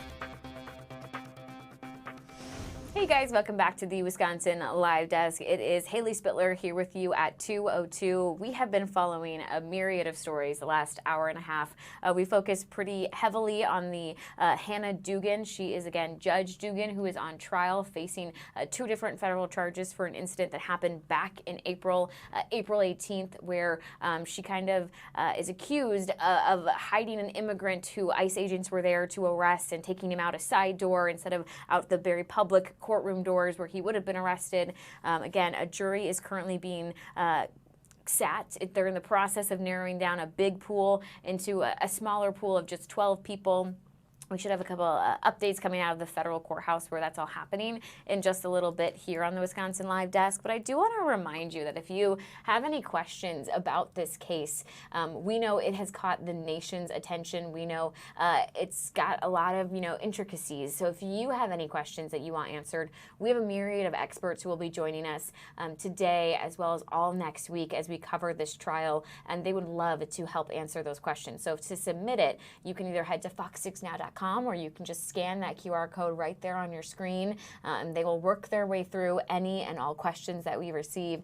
Again, they do need to be about the trial of Judge Hannah Dugan, but as long as they're on topic, we will have our experts work to bring you any updates on that. Again, we should have a couple more stories on the Wisconsin Live Desk coming from that trial. We'll check in again on our live blog as well in just a little bit. We did have something pop up on the feeds that I want to take us to. This is in Washington right now. We are getting an update on the historic flooding in Washington state. We'll listen in just for a few minutes. Obviously, flooding and historic flooding, something Wisconsin can relate to after the flooding we saw in August, bringing a lot of devastation to Wauwatosa, to West Allis, those areas. So we'll listen in here to Washington, where the governor is on standby to give the update on how recovery efforts are going after some historic flooding in that state. Of the evolving situation we're facing, where literally overnight we doubled the number of highways, major highways that have closed. The situation is, the word that was used by in the briefing earlier is unpredictable, and that's when we want to communicate to Washingtonians. This situation is extremely unpredictable. We're using the best information we can to provide guidance to the people of the state, but it is unpredictable. And I just want to emphasize that if you have instructions to evacuate from your local authorities, please, please, please evacuate. You know, your life is extremely important to us. We're trying to do everything we possibly can to communicate the gravity of the situation, the people of the state of Washington. We understand that many folks have experienced significant floods in the past and that they may feel they can ride it out. The flooding levels we're looking at are potentially historic in nature. And so we just want to emphasize how serious the situation is. But once again, I so appreciate the partnership that's been tremendous, the hard work of so many individuals. And with that, we'll turn over to those speakers. And again, we'll be happy to take any questions that folks have at the conclusion of our remarks. Thanks so much. Good morning, everyone. Thank you for being here. My name is Robert Ezell, and I'm the director of the Washington State Emergency Management Division. As Governor Ferguson said, the situation is extremely unpredictable. It's dangerous, and we have numerous communities across the state, not just here in Skagit County, but across the state, that are threatened by dangerous floodwaters. So what has been happening is we're experiencing back-to-back atmospheric rivers with very, very significant rainfall that essentially caused rivers to rise a couple of days ago. And they dropped a little bit, and then we're now experiencing the crest from the second atmospheric river that came through. So up the Skagit River, we saw high water mark hitting concrete earlier this morning. Yesterday, all indicators that we had was it was going to greatly exceed record flood levels by a number of feet. What we have seen in actuality is it came through right at about the record flood level. That doesn't mean to say that we're out of the woods. We're not. Because as the waters come down here, they're still going to be gaining strength, and as they hit the Burlington, Mount Vernon area, we're still expecting to see about 2 feet higher than record flood level. It's going to be most likely worse than you experienced back in 2021. A lot of work has been done on the levees. Haven't tested those yet. So this system coming through will test the work that was done on the levees. And as that water comes down, it's going to be reaching right up to the top of the levees. So again, the situation is unpredictable. It's dangerous. We don't know what exactly will happen when those floodwaters come through. In other counties, we're seeing major flooding impacts. Lewis County, Highway 12 is still closed. Randall is still cut off. Just prior to this briefing, we got word that there's some significant burn scar runoff over in this town of Stehekin with some damages. Yakima is seeing damages. It's really pretty much across both sides of the Cascades and up and down western Washington. Governor Ferguson talked about the road closures. We don't really have word on when roads are going to open back up. It's going to take time for floodwaters to recede. Damage then has to be assessed. In many cases, repairs are going to have to. Sorry guys, I accidentally just closed out of our feed. We were listening into the Washington kind of flooding update. I know that's something here in the Milwaukee area I'm sure we can relate to as far as just devastation that can happen from floodwaters and how long recovery efforts can happen. So we will check back in with that. I was getting ready and I clearly punched it just a little bit too soon to update you again on our live blog. Just in case you're just joining us, we are heavily covering the trial of Judge Hannah Dugan, currently right now we are in the process of jury selection. They resumed about 25 minutes ago after breaking for lunch. Again, federal court, so cameras are not allowed inside the courtroom. And actually right now, the questioning of these individual jury members is happening in the private chambers of the judge. However, we do have audio. We cannot stream that, but our reporters can hear it, and that's how they update this live blog. So we should be able to get a better idea of actually the questions that they're asking these potential jurors. We weren't able to hear that earlier today, so now that we have that audio back, we'll keep our eyes here to this and see if we can get any sort of updates for you on what those questions kind of look like. So certainly we will keep our eye on that live feed, and we are expecting some more updates from our crew throughout the Wisconsin Live Desk. Again, if you've never tuned in, we are here every single day until 3:30 during the week, Monday through Friday. So we'll have some more updates coming shortly out of that. So we'll take a quick break here on the Wisconsin Live Desk, and we'll be back with some more news in just a few minutes.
This is the Wisconsin Live Desk.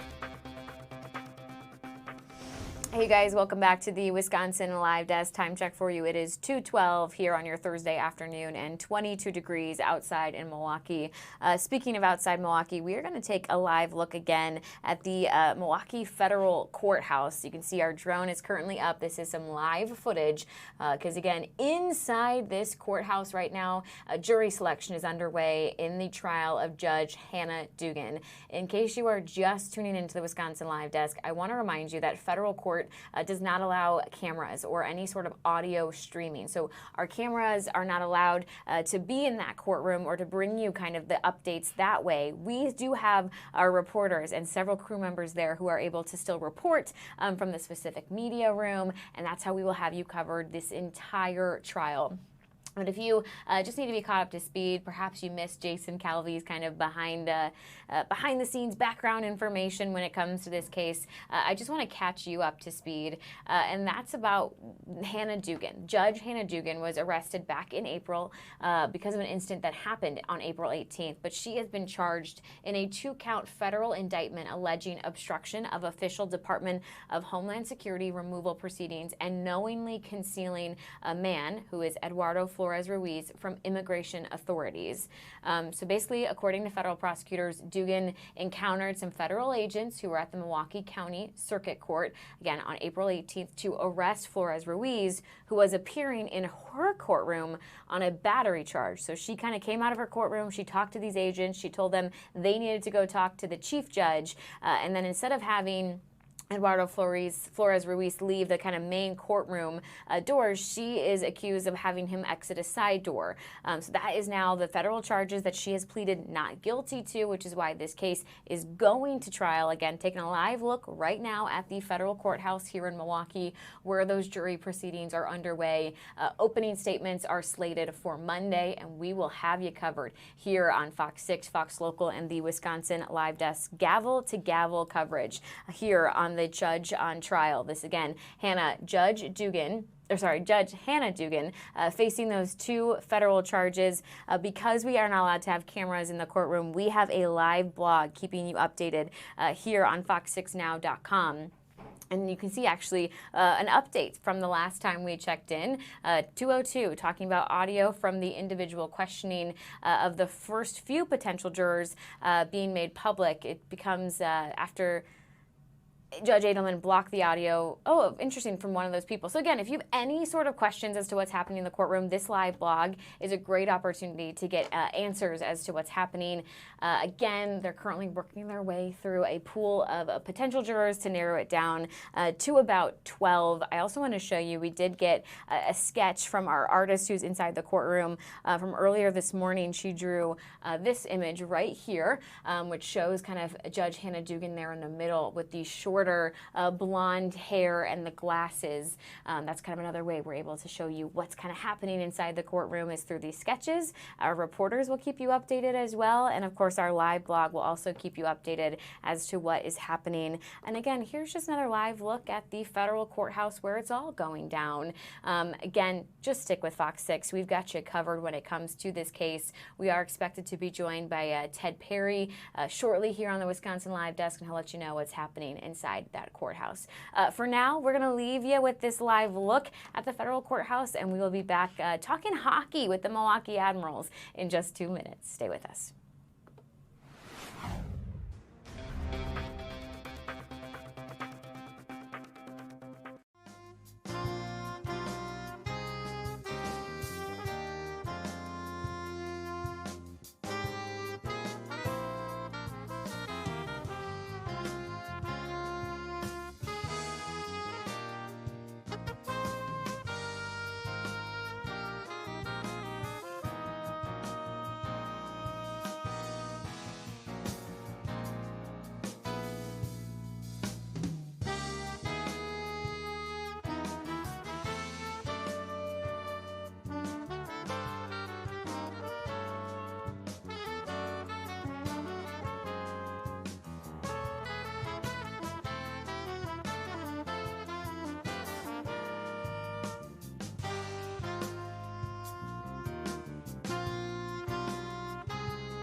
This is the Wisconsin Live Desk. Hey you guys, welcome back to the Wisconsin Live Desk. It's Haley, and I've done a bit of a wardrobe change because it's time to talk hockey. We are being joined right now with the Milwaukee Admirals president, John Greenberg. Thanks so much for tuning in here to the Wisconsin Live Desk. Oh, absolutely. Thanks for having me, and you look fantastic. Thank you. Yes, we are so excited. We got our special hockey sweaters here, all decked out for FOX6 night at the rink coming up on Saturday. John, what can we expect from all those festivities? Well, this is something that came to us over the last few weeks. Big Fox, Fox National reached out, and they got some new programming that's coming, and they asked if we wouldn't mind debuting some of those new shows that are coming on and utilizing our friends here in Milwaukee to help get that done. And I know Rob Haswell is going to be dropping the ceremonial opening puck to get us started for the game. And I know there'll be lots of other fun stuff. I think there's going to be a table on the concourse where you can come and get some Fox 6 swag. I believe a rally towel, special rally towel is going to be there. And so a good chance to have some fun and see what's coming up next with Fox. Yeah, absolutely. I was going to say, I know Rob Haswell dropping the puck there. He is Canadian. He's an excellent hockey player, so I think he's going to do us proud. Myself and Delaney, our producer here at the Wisconsin Live Desk, will be manning that table with the rally towels.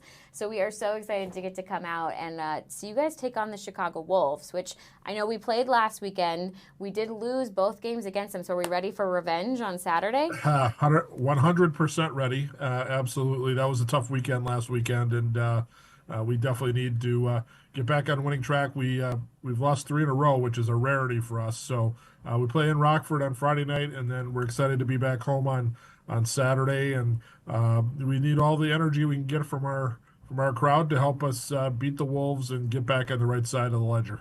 Yeah. How is the team preparing right now to take on the Ice Hogs tomorrow? Well, we got back last night from Grand Rapids at about 2 o'clock in the morning. So today is a recovery day. And then we'll have a morning skate tomorrow here, and then head off to Rockford in the afternoon and play that game. So this time of year, as the schedule starts to pick up, that rest and recovery period becomes more and more important. So today is the day to do that. Wouldn't be surprised if some of our guys are out getting a little Christmas shopping done and doing some things that need to get done, because next week's a busy week for us as well on the road. So this is a tricky time in the schedule to just making sure we're ready to play. John, I don't need you to mention Christmas shopping. Some of us are very far behind, and I don't need any reminders that we only have 2 weeks left. But you bring up an excellent point there, that I think it's how much balancing these athletes have to do. You know, they play professionally, but they still have their own personal lives, their own responsibilities there. What does it really take to, be an athlete at this caliber? Well, I think it's also important. These are really young people. These players are between, the vast majority are between 20 and 25 years old on this group. So, they're still learning how to be adults. So, that whole thing of living in a city that isn't their home, being part of that, and also trying to become professional athletes and elevate their game to get to the next level. And at the same time, still live your life as a part of our community. I think it's all of that stuff comes in together. Yeah, absolutely. And I always say we are lucky here in Milwaukee to, have the Milwaukee Admirals to be able to go and catch such professional hockey right in our own backyard. But for anybody who's never made it out to a game, which I guess I should say myself included, I'm very excited for Saturday to catch my first Admirals game. What can we really expect? I know it's a good time. Well, it will be a good time, and we hope to give you a good show on Saturday night from beginning to end, from the minute you walk through the door until the minute you leave at the end of the night, and surround the game of hockey with great entertainment. So, for people who haven't been here before or haven't been to a hockey game before, we think once you see it in person for the first time, you're going to want to come back again. So it's always a really fun experience. Our entertainment department does a great job of making it fun around the game, and we've had such good teams over the years that the game kind of takes care of itself. So I anticipate the game on Saturday night with Chicago to be a spirited one, and should be a lot of fun. And I do want to clarify, John, because I don't know if you caught it on the Wisconsin Live Desk earlier this week. I am from Chicago, but I'm definitely rooting for the Admirals. You guys have converted me. Okay, excellent. We'll take each one of you one at a time. Happy to have you for sure. That's right. Okay, so looking ahead with the schedule, is there any other games that you're really getting ready for, you're looking forward to? Yeah, absolutely. And I would also just add for Saturday night, in addition to being Fox night, we've got 4,000 T-shirts that we're giving away thanks to our friends at Gruber Law Offices. So the first 4,000 fans through the doors will get those. We're also doing a toy drive. So if you want to bring a new unwrapped toy, that's going to go to Children's Wisconsin. Thanks to our friends with Modern Women who are helping us to collect all of those. And then after that, we're gone until after Christmas. So Christmas and holiday hockey is always a lot of fun. It's kind of like, to me, the second opening night of the season is that first game after Christmas. And so that's going to come up on December 27th against Grand Rapids, who we played last night. Grand Rapids is off to a ridiculous start. They're 21-1. So they've won 20 games. They've lost one game in regulation all season long. They've lost one in overtime. So that's going to be a great matchup, a really good test for our guys on that first game after Christmas on the 27th. And then we have 4,500 winter hats to give away that night. And then back home on Tuesday the 30th for what's always a really fun night. It's our cowbell giveaway. We've got 5,000 cowbells thanks to Potawatomi. It's our princess night. So we got lots of princesses in the building. So it's a great family night. That one has a special starting time of 6:30. So 6 o'clock on the Saturday games, and then that Tuesday, December 30th, is going to be a 6:30 start.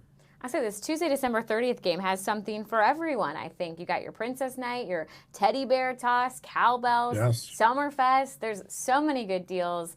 And also, I should mention with the 27th, Pat McCurdy concert.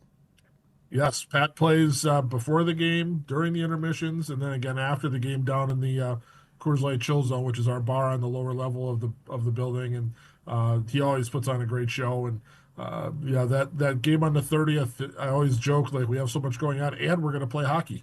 So it's not just coming out to the building for all the other stuff, but we're going to throw a hockey game in there too. So yes, so much going on in the next 3 games, and you really get your money's worth when you come out for these.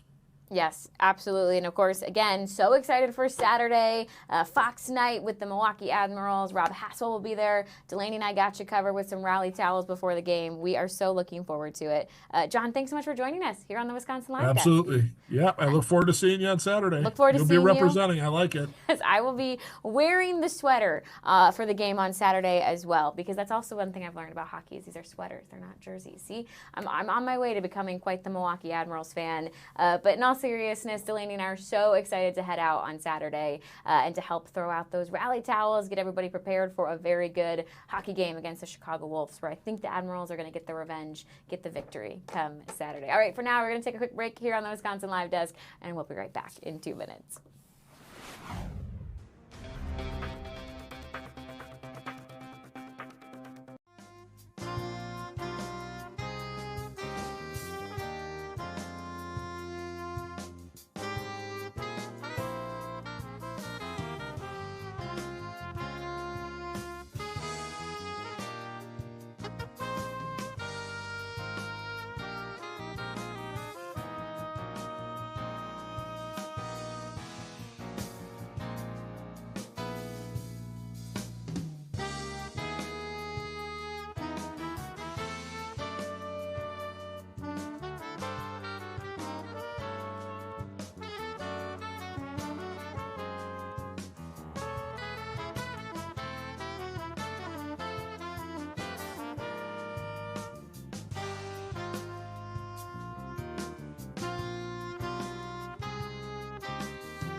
Wisconsin Live Desk. Hey guys, welcome back to the Wisconsin Live Desk. It is Haley Spittler with you here at 2:29. Momentarily, Mary Stoker-Smith should be taking over. She'll get you covered all the way to 3:30. We know it's been a busy day so far here on the Wisconsin Live Desk, and we still have plenty of news coming up for you. I want to take a live look right here in Milwaukee, of course, Mitchell International Airport, where it is 22 degrees outside right now. Lots of snow surrounding all of those runways. Again, we are expecting some dangerously cold temperatures this weekend. So if you have any plans that's going to take you out and about, please bundle up. We want everyone to be as safe as possible. Again, another very big story that we're covering here on the Wisconsin Live Desk is, of course, the trial of Judge Hannah Dugan, which we will have covered for you gavel to gavel. I want to remind you, right now, this is at a federal courthouse where we are not allowed to have our cameras inside, but we do have our crew inside the courthouse. They are able to provide updates, and momentarily, Ted Perry will be joining us here on the Wisconsin Live Desk to let you know where things stand right now.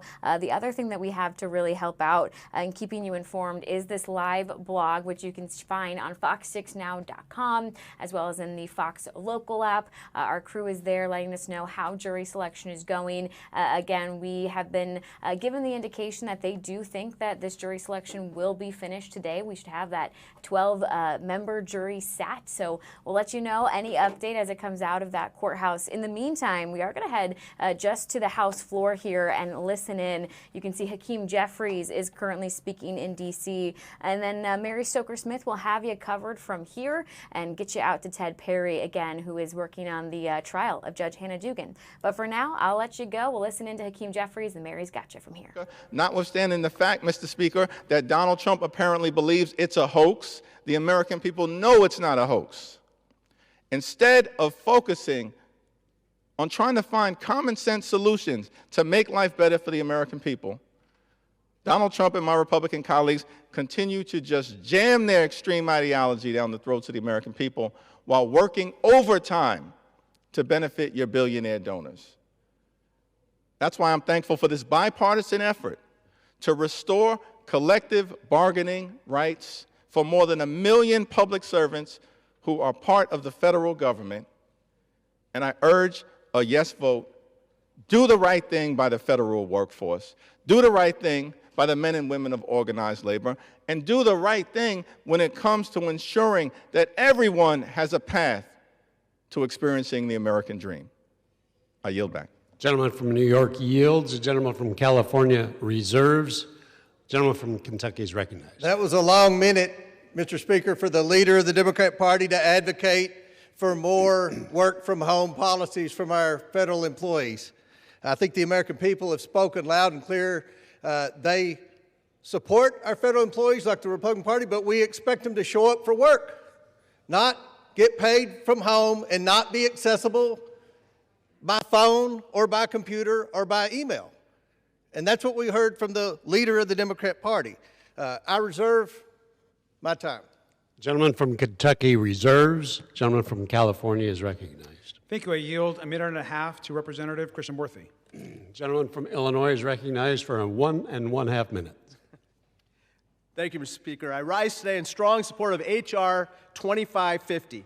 This bipartisan bill reverses an illegal executive order that stripped collective bargaining rights from roughly 67% of the federal workforce, so more than 2/3 of the federal workforce.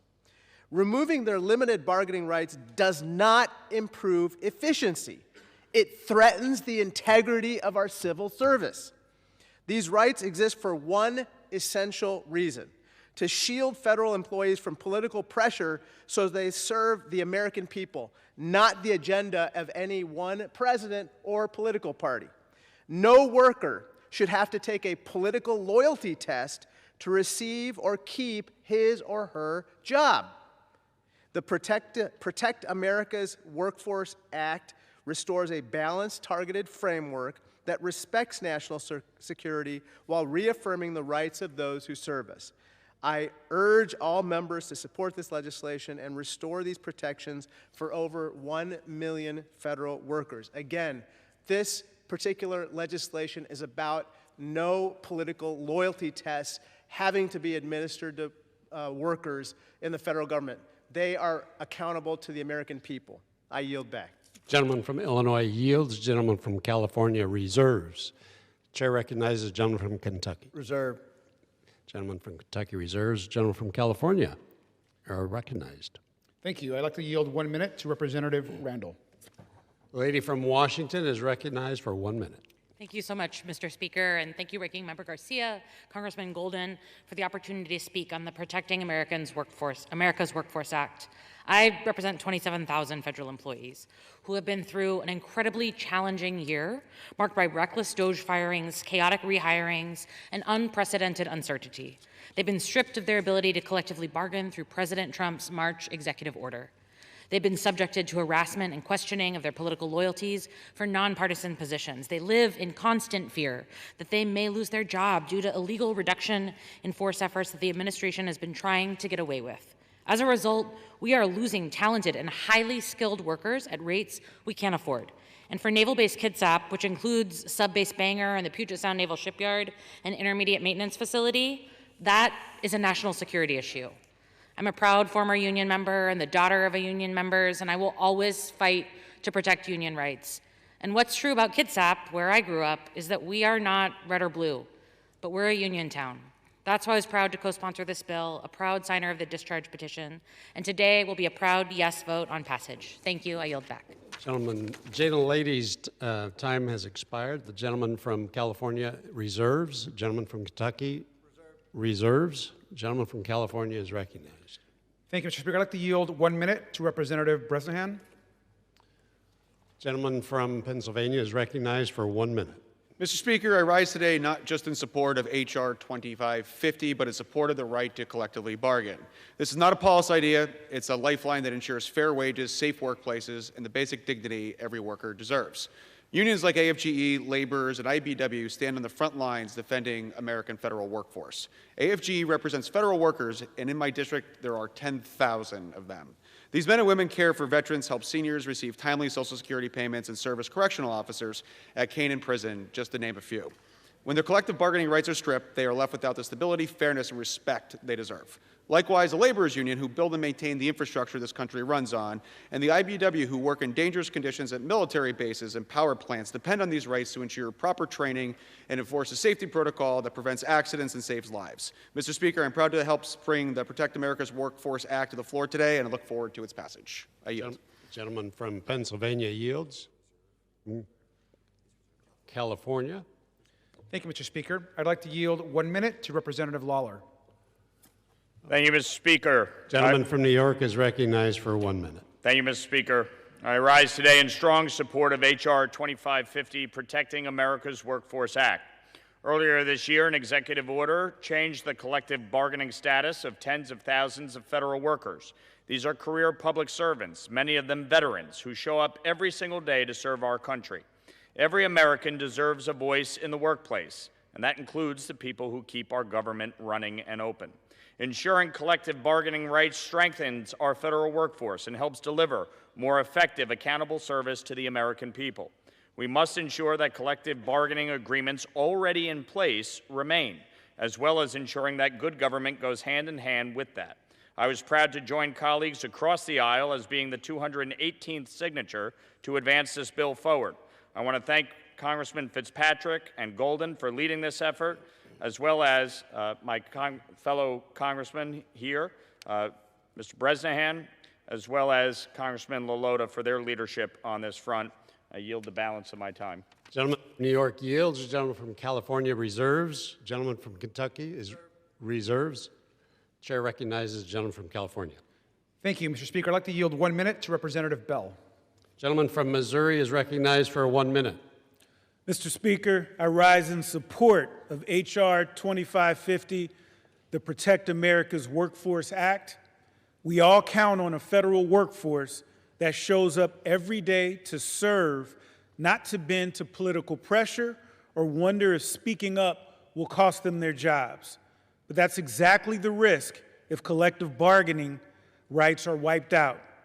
It pushes aside a system that's been built over generations to protect workers, protect taxpayers, and keep politics out of public service.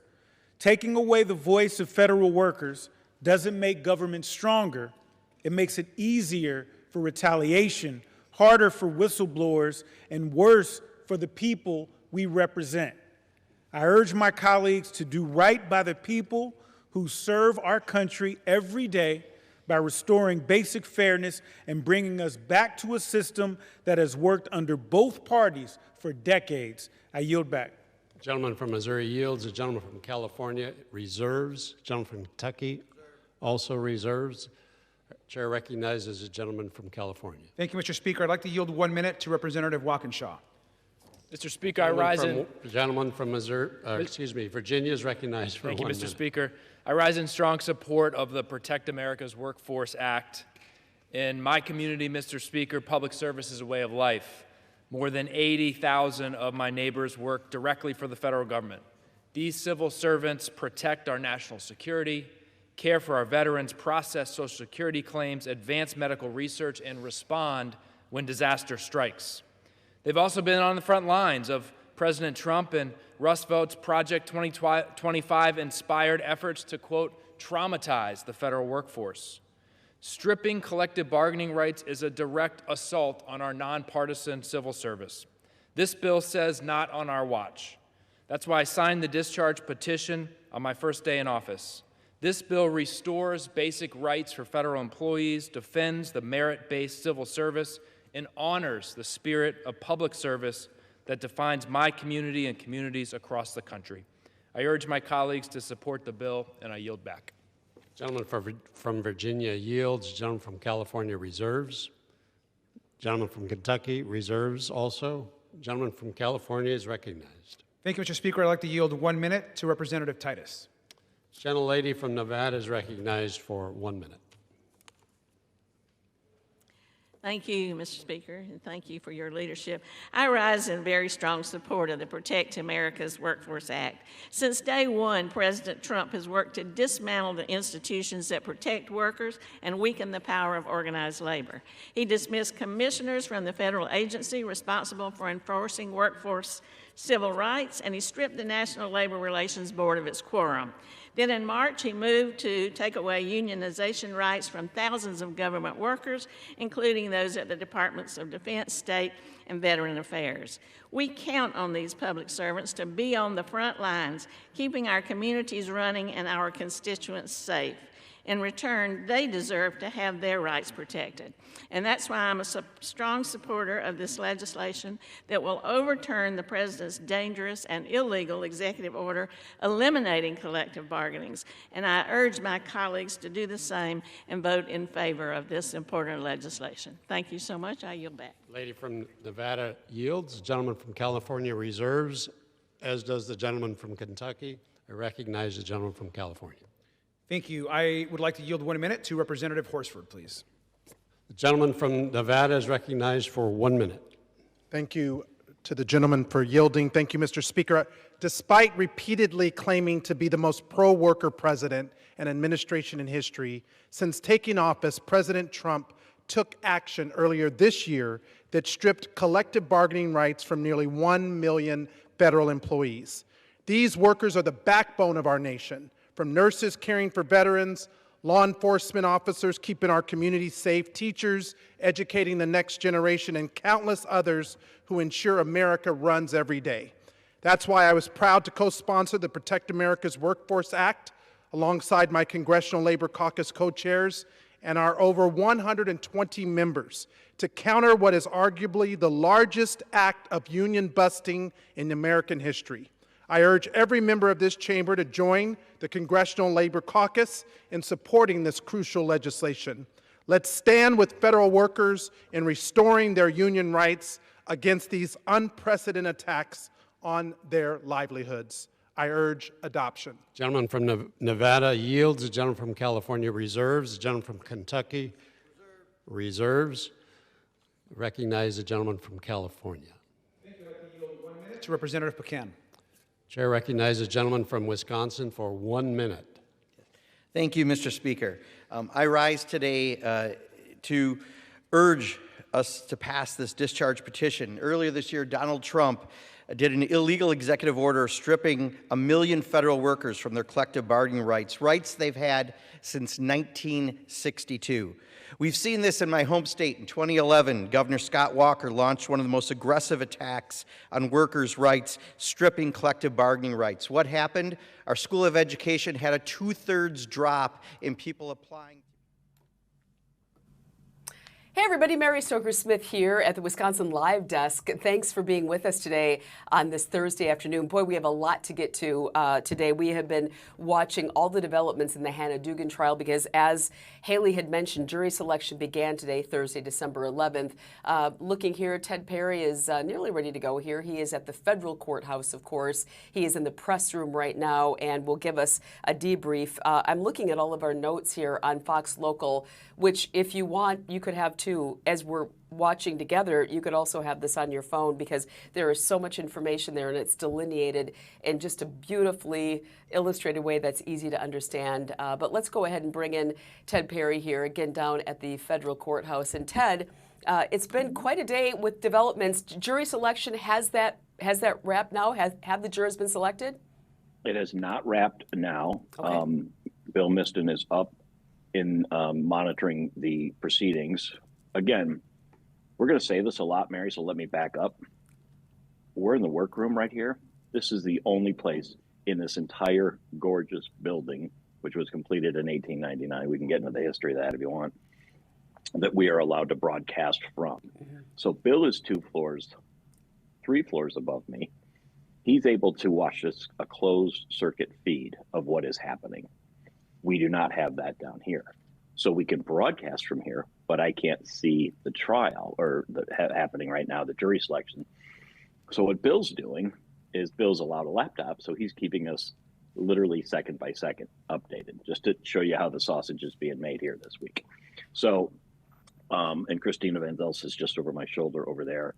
I just checked with her as you were coming to me. We are in a break right now, but the judge does seem to think that a jury could get and will get seated today. You need a jury of 12, obviously, to try this case, as Judge Hannah Dugan is facing 2 federal counts that, if she's found guilty on, could put her behind bars for up to 6 years and cost her a whole lot of money, more than about $350,000 in fines if convicted and if given the maximum penalties. We are a long way from that stage right there. But Mary, this case boils down to the judge allegedly helping an undocumented man earlier this year who was set to be deported, who was not supposed to be in this country. She is charged with helping that man evade ICE agents. It was not successful in the long run. The man in question, Eduardo Flores Ruiz, was captured that day after a short foot pursuit by ICE agents, and he has since been deported. We don't know where he was deported to. We do know he came to this country illegally from Mexico. So, Mary, I want to tell you, it's a very interesting juxtaposition while the jury selection is going on the 3rd floor in Judge Lynn Edelman's courtroom, just around the corner, moments ago, and I was fortunate enough to be able to sit into it. U.S. bankruptcy judge Beth Hannon doing a naturalization service for 17 new Americans. So the juxtaposition you can't ignore. In one courtroom, a judge is in trouble for allegedly helping an undocumented worker escape ICE agents, and just down the hall, 17 new Americans from 14 different countries in what was a very moving ceremony. U.S. bankruptcy judge Beth Hannon started the proceedings by talking a little bit about migration and immigration to this country and how, unless you're a Native American, we all come from somewhere. And then she listed all the countries: Mexico, Uganda, Ukraine, Russia, Panama.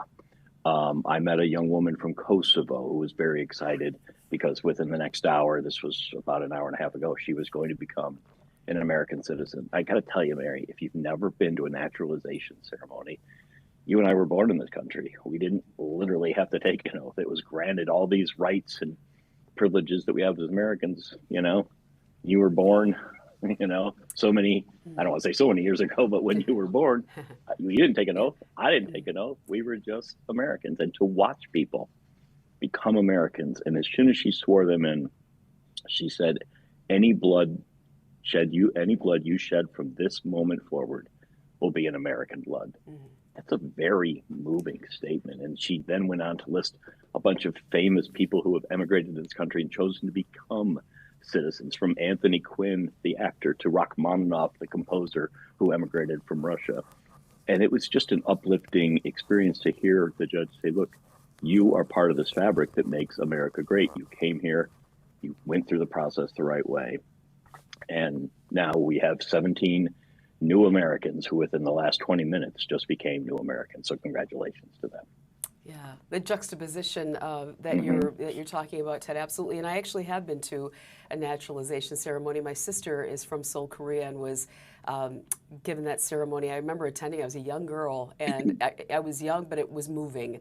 Old enough to remember, but I remember hearing the dialogue and feeling like, well, yeah, this is my sister, and so of course she's. But again, she was not born here. She was adopted when she was 2 or 3. So I've been to one. I understand the emotions behind it. And then the judge said to them, you're all Americans now. There are responsibilities that go with it. And she talked about that. She said, look, if you see me out on the street, if I'm out to dinner and you see me, come say hello, come introduce yourself. Tell me that I'm the one who swore you in. But also, I'm a bankruptcy judge, so I hope to never see any of you in this courtroom again. Exactly, right. And they have been very strict, as you said, Ted, about absolutely no cell phones, no cameras, so you really have to be sequestered, if you will, and follow the rules to the T, or we're going to lose privileges. So we understand your position. Even at the ceremony, the families were told, put your phones away. When this is all done, we will allow you to take a picture for your purposes only, as if to say to me, you're not using these pictures for journalistic purposes, pal. This is for the families. And it was they're very stringent about that. Not in the hallway. In fact, this is the workroom where we are in now. And I want to respect other crews here, but that's our crew over there. There's Christina Benzels and everybody else over there, photojournalist Tim Primo. And I'm going to show you what we did over here. We actually closed the door behind me, Mary, because we can't even show the hallway of this beautiful building. So to take no chances, we've closed the door, because if you even see a little bit of that hallway, they are so strict in their rules that I don't want to risk getting all of my colleagues and myself kicked out. So that's why you're going to see a lot of this room over the next week. Yeah, absolutely. We thank you for the background, Ted, and we're going to talk about that a little bit more. Real briefly, this would be a nice segue too. Give us a little bit of that history, because you're such a history buff, and because we can't see a lot of it. You said 1899. A lot of people probably don't know much about this. So what have you learned? I've only been in this building. I've worked at FOX6 for 32 years. I've been in this building one time before, and that was to MC a fundraiser for the Liver Foundation. And it's a beautiful building. You do not want to MC an event in this building. It is cavernous. The sound does not carry well, and you're just overwhelmed by the size of the atrium. It's a beautiful 5-story building. They broke ground for it in 1892, was completed in 1899. At the original cost, Mary, $1.432 million. All right, you're not going to get a 2-bedroom on the east side for $1.4 million. It seems almost anymore. Exactly. Maybe I'm exaggerating a little bit there, but just to show you the price of real estate and construction back then, I don't even know what it would be in today's dollars. It's got to be mind-boggling, but it's a beautiful building. The outside, you see it. It's that gray. It's technically gray Mount Waldo granite from Frankfurt, Maine. The interior is full of mahogany and oak carvings in each courtroom are magnificent. In the courtroom, Judge Edelman's courtroom, there are mahogany walls with the great state seal of Wisconsin carved into it, with the badger carved in, and our state motto forward that sits to the upper right of Judge Edelman's shoulder. And it's just a stunning, stunning building. Used to be The first floor here was the post office until 1968, when the post office moved down to St. Paul. Really interesting. Well, thank you for the little history there. That's always fun to kind of. I got more history if you want it. We can. Is it quick, or we're going to take a break? We can come back to it at some point. We got time. Well, it's me and you talking, so it's not quick. Okay. First of all, let's acknowledge that. You can go away and come back to me, or Sure. I just want to talk about the history of why there's no cameras in the courtroom. Let's do that. Okay. Yeah. Let's take a break Now, and regroup. later, take a break. Yeah. Okay. Is that good? I mean, let's just. Yeah, I can eat something. I brought sandwiches. Oh, yeah. A little inside joke there. We'll tell you that when we talk about the rest of this history. We're going to take a quick break and bring in Julius Kim. He's up in 5 minutes. That's why we're taking a break here, Ted, for Julius Kim. But we're going to come back to you. So eat that sandwich, and we'll come back and get more from you. Appreciate it. All right, I'm gonna mute Ted's mic so he can finish his lunch, and we will come back to him. So we'll regroup as well. We're going to be joined by Julius Kim here. It's 2:55, straight up at 3 o'clock. Julius has been a great friend to Fox 6, gives us great legal advice from his perspective, and again, follows that doctrine immensely closely. He has to, given the line of work that he's in. So we're going to hear from him in just about 4 minutes as our Fox local coverage continues of a very, very widely publicized case, the Hannah Dugan case here. Again, jury selection getting underway right now at the federal courthouse. We'll take a quick break. Keep it right here on Fox Local. We have so much more to get to today. Glad you're with us. We'll be right back.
This is the Wisconsin Live Desk.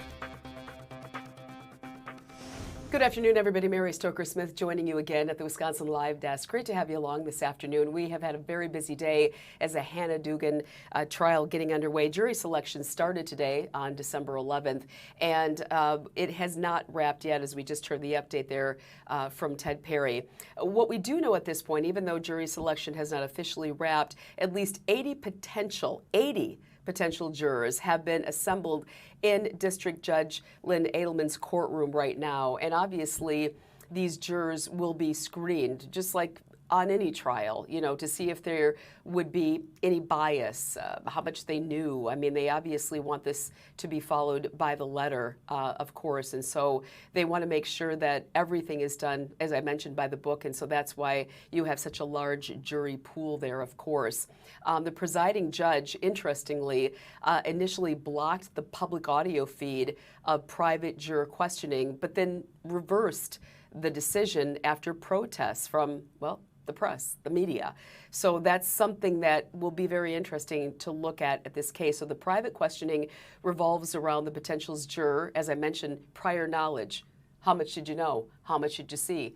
Maybe how much did you witness? And then the opinions that they may have, and of course, their ability to remain impartial based only on the evidence of the law. And that's where I want to start with Julius Kim. He's going to be joining us very, very shortly, is to say, with such a highly publicized case, this wasn't just a case in, the Milwaukee area, in Milwaukee County, this made national headlines. So it can be, I would think, particularly difficult to find the jurors. My question is always, how do you know how forthcoming they are? He'll be able to answer that. But out of this pool, this jury selection has been obviously selected. So we talked to Julius Kim often on our air about numerous cases, and he's been following this one particularly closely. It'll be very interesting to get his insight into this case. I'm going to pull up right now the blog for you if you haven't seen this already. Excuse me, these are the live updates coming in. Judge Edelman updating the potential jurors on the process. Now, this was 2:26, about 35 minutes ago. Judge Edelman returned to the courtroom, as you can see there, with Hannah Dugan and the attorneys for both sides to inform the potential jurors that the individual questioning basically was almost done. That's where I thought, well, this could wrap. Now, once that is officially done, we don't think it is yet, maybe, we don't know. The judge said they would discuss what's left to do, and then many people will be excused. Attorneys asked for a private break to strike potential jurors from the pool, and then everybody, including Judge Edelman, returned to the chambers there. As we had mentioned, the audio blocked has been not made available to the public.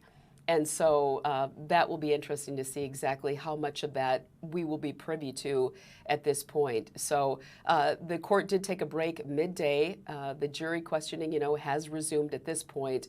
And just to bring you up to speed as we wait for Julius Kim, just to give you background on this again, the federal grand jury that we're talking about here indicted Hannah Dugan. She pleaded not guilty with this incident back in May. So back in when all this started, Eduardo Flores Ruiz evaded federal agents who were at the Milwaukee County Courthouse to arrest him. This happened back in April. So these indictments and Hannah Dugan's statements are all surrounded on the fact that she has pleaded when all this was questioning, and of course through the process, that Dugan has pleaded not guilty. And so Flores Ruiz was in Dugan's courtroom for a misdemeanor battery case, but Dugan told federal agents to go to the chief judge's office down the hall, and she is accused of telling Flores Ruiz, that his attorney, to leave the courtroom through a back door. And there is some video surrounding this where there was an exchange between the two of them, and that's the really interesting part there. How much will that surveillance, that video evidence, come into play there? A lot of questions, of course, and for that we bring in a friend of Fox 6, always a wonderful person to have around, but also for your guidance, your perspective, and your intellect. Julius Kim, thanks so much for being here today. My pleasure, Mary. Great to see you. Thank you, too. Before we got to the first question that I had, we did see this surveillance video, if you will, of Hannah Dugan talking to Flores Ruiz, and we've played that now. We've been privy to that. To me, that was such a striking picture.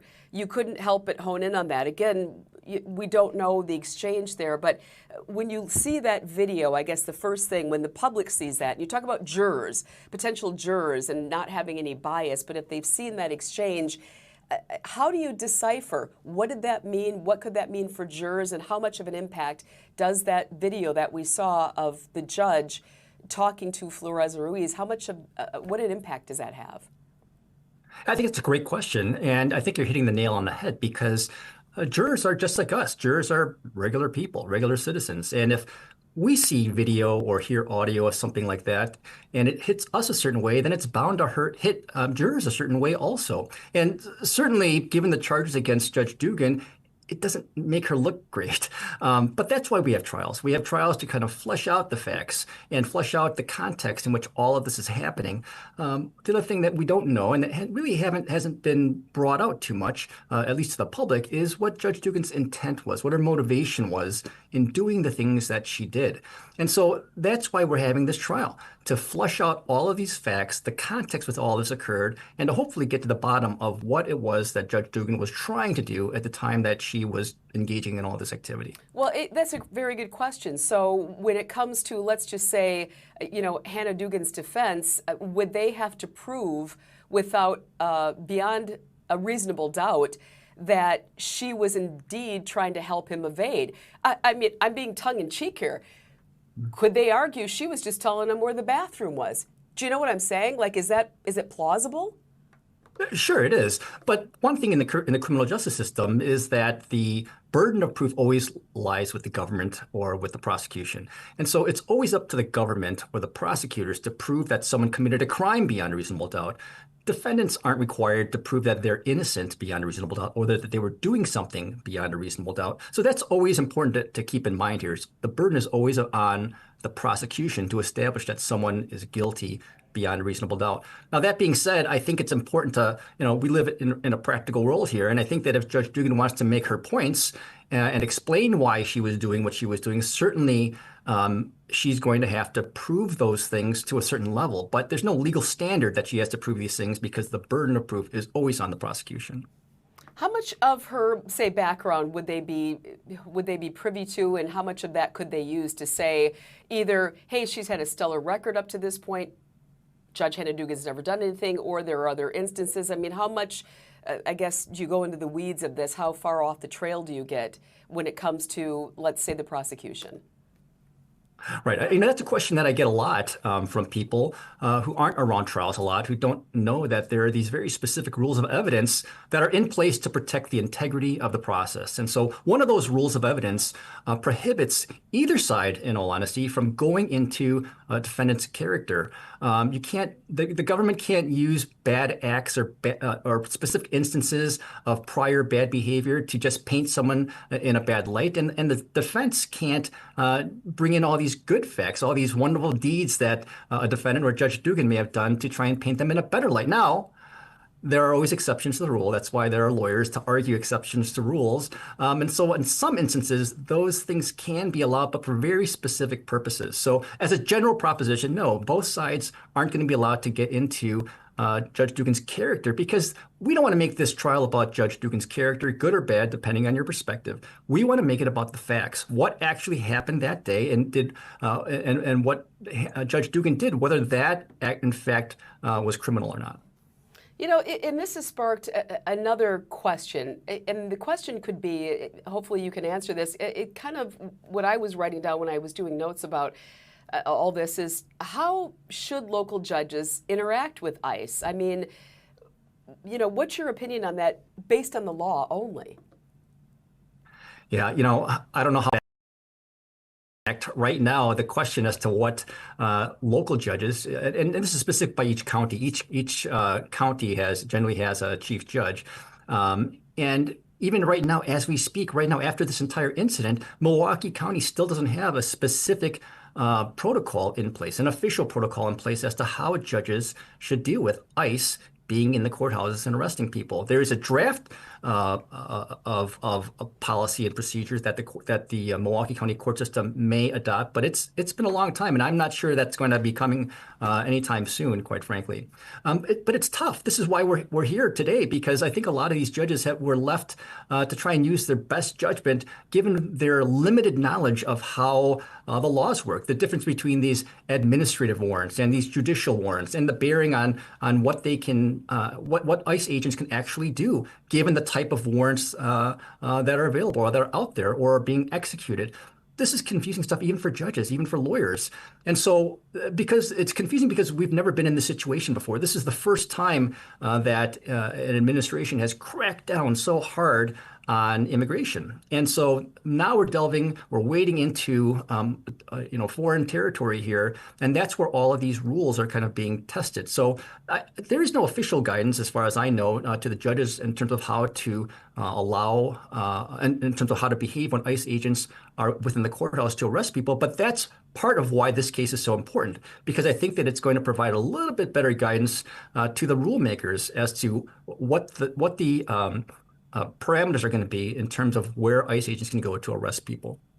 There could be as many as 40 witnesses called to this, some including federal agents, and they will be asked, of course, to testify and give their, testify with evidence and speak about certain things. What questions do you think, I know you don't know for certain, but what questions do you think they will be asked? Would they be prepped to answer? Give us a little insight on what they're facing. Yeah, I think that the U.S. Attorney's Office is a very competent and capable organization, and so is, quite honestly, Judge Dugan's defense attorneys. And we have some good lawyers that are working both sides of this case. So I know that every single witness that's going to be called in this case, whether it's for the prosecution or for the defense, is going to be vetted and prepared. There's nothing wrong with prepping witnesses for testimony. Of course, you can't tell them what to say, but in terms of how they say it, in terms of taking a deep breath, making sure that you talk slowly, that you make eye contact. Those are all things that are fair game. I think that during this trial is not going to be, there's not going to be a lot of shock value in this trial. You're not going to hear any real dramatic moments. This is just going to be telling a story step by step by step in chronological order. That's what I think is going to happen. It's not a really factually complicated case. This entire situation unraveled within within 22 minutes, I think. And so we're going to have testimony from these ICE agents, just telling them what they were doing, what they observed, and then, just pushing the story along by the prosecution until they feel that they've reached their burden of proof. We've learned a little bit about the judge presiding over this, Judge Edelman, and we've learned about his background. In your opinion, what kind of a judge will he be? We saw the trial unfold in Kenosha several years ago, and there was the judge there that no nonsense. There are some judges that allow a little latitude. There are some judges who are a little looser. In your opinion, what type of theme will be on in that courtroom? What will be the feeling that, things are going to be on track, things will be followed by the letter, or will he allow a little wiggle, if you will? Yeah, I think what's pretty common knowledge is that most federal judges are kind of no nonsense. So most federal judges are going to have a very strong command of their courtroom. It's also no secret that Judge Edelman is believed to lean left, is maybe a little more liberal in his viewpoints. He was appointed by Bill Clinton a long time ago. But that being said, I think that his rulings have surprised a lot of people.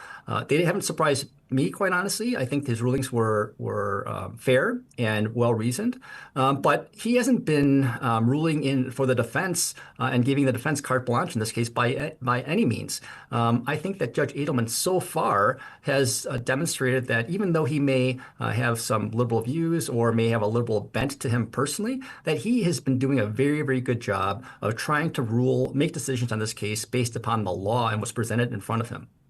Is there any way, is there any chance at all that they are not going to be able to find, if you will, untainted, unbiased jurors in this case? I mean, it's plausible, but they really have this burden to pick these out of this pool of 80. What are the odds they can't narrow it down because this has been so widely publicized? Yeah, I think that's a very, very fair question, but I think ultimately they are going to find jurors that can remain fair and unbiased and objective and listen to the evidence in the case in order to make a decision. It might not necessarily be easy. There are a lot of kind of things in the peripheral regarding this case, namely politics, wider politics, opinions about our president, opinions about immigration policy in general, that have been impacting people's opinions about life for the past, 10 years now. But I still think that through the jury selection process, it's possible to find people that are willing to keep an open mind. And that's what we're asking jurors to do. We're not asking jurors not to have any biases, not to have any opinions necessarily. The question is whether those opinions, those thoughts, can't be set aside when presented with the evidence, and we're to the point that a juror is not able to make a fair and impartial and unbiased decision on a case. And I think in the end that they're going to be able to find a jury here. Well, you know, to your point, I got to ask briefly about Eduardo Flores Ruiz. He was in front of Hannah Duggan for a misdemeanor charge, and he at some point then pleaded guilty to illegally entering the U.S. He was deported back in November. Hypothetically, how much could they say appeal to their emotions, to a bleeding heart, for example?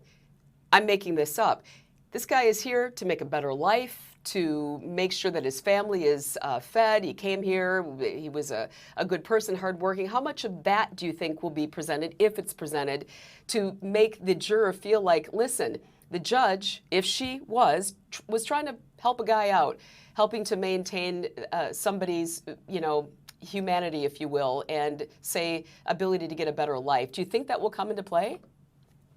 Yeah, I don't think it's going to directly come into play. I don't think that either side is going to intentionally or directly try to draw that narrative into the case. But that's what's hovering in the background. That's what's, that's what is in the background behind the entire case. And that's why people aren't really sure which way this case is going to go. From a factual perspective, there are some people that look at the actions of Judge Duggan and say, yeah, that does not, look real good, or maybe she did overreach. But there are other people that may look at the whole entire situation and feel like, well, I'm not sure this is so much a matter of Judge Duggan overreaching as the government overreaching in this particular situation. What's the problem here? Judge Duggan was trying to help someone that was where it wasn't clear that these ICE officers had the legal right to arrest him, and so that's going to be hovering in the background. And so there's always the chance that some jurors or some people out there are going to view the situation through their own lens and decide that Judge Duggan, in the grand scheme of things, may not have done things perfectly, but didn't commit a criminal offense. But the flip side is always true in these situations. And certainly there are people that might decide that, she may have had decent intentions behind all this, but the law is a law, and she overstepped her bounds. Yeah, and one of the things I wanted to say is, from what you're saying right now, how much could you argue the government's not on trial, it's Hannah Duggan, or is it both in this case? Yeah, I think it is a little bit of both. That's a great point. Certainly, Judge Duggan is the defendant, is the named defendant, but I think that the whole process is kind of on trial here. One of the things that, as a trial lawyer, I'm going to be looking at is this whole notion of jury nullification. And what that is whether a jury might think or believe that a defendant may have technically done something wrong, committed a crime. Yet, for other reasons, they decide not to convict that person for various reasons, some of which you've brought up during the course of this conversation. So I think, in that sense, that the government might very well be on trial here. President Trump's immigration policies in general might be on trial here. And that's why there's so many eyes that are going to be watching this particular case. Yeah, it's so interesting. And, before we let you go, it reminds me of some of the scenes when Hurricane Katrina hit. How much was the government responsible? How much was the mayor of New Orleans? How much were city officials? I'm having, flashbacks to that particular time. I mean, it's amazing how we web and flow, right? Ebb and flow through all of these things where the government's involved, but we're kind of looking at one person, if you will, to hone in on. I mean, do you see shades of those things in the past when it comes to this? You must. Yeah, absolutely. Even though this is a local incident, but for what's been going on, in terms of general immigration policy in the country right now, I'm not sure this would have made much attention. I'm not sure that Judge Duggan would have been arrested on the side. But I think that all these cases have to always be looked at within the context of what's going on in the greater community.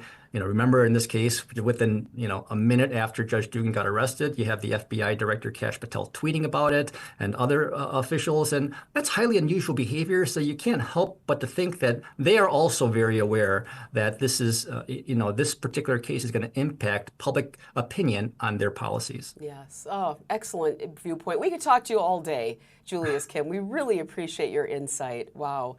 and we're My going to pleasure. continue to talk to you, of course, throughout this trial. So again, jury selection underway and should be wrapped by the end of the day. But we appreciate your insight, and we'll see you soon. Thanks for taking time for us. Thanks, Barry. Take care. You bet. You too. All right, well, we're going to take a good quick break. Couldn't we talk to him all day? Just his insight in terms of the legal process and the way that things will go according to law is always fascinating. Always good to talk to him. And he puts it into such easy context for us to understand. Stay with us. We got to check back with Ted because remember he's going to give us a history lesson. And one of the highlights, I hope he can't hear me right now, but one of the highlights of my day with Ted is getting a little history lesson. We don't do it every day, but we do it often. He does that well and a great, great Australian accent. Maybe we'll get both. We'll see. You'll see if you keep it right here on Fox Local. We're going to take a very quick break and come right back. Glad you're with us. We'll be right back.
This is the Wisconsin Live Desk.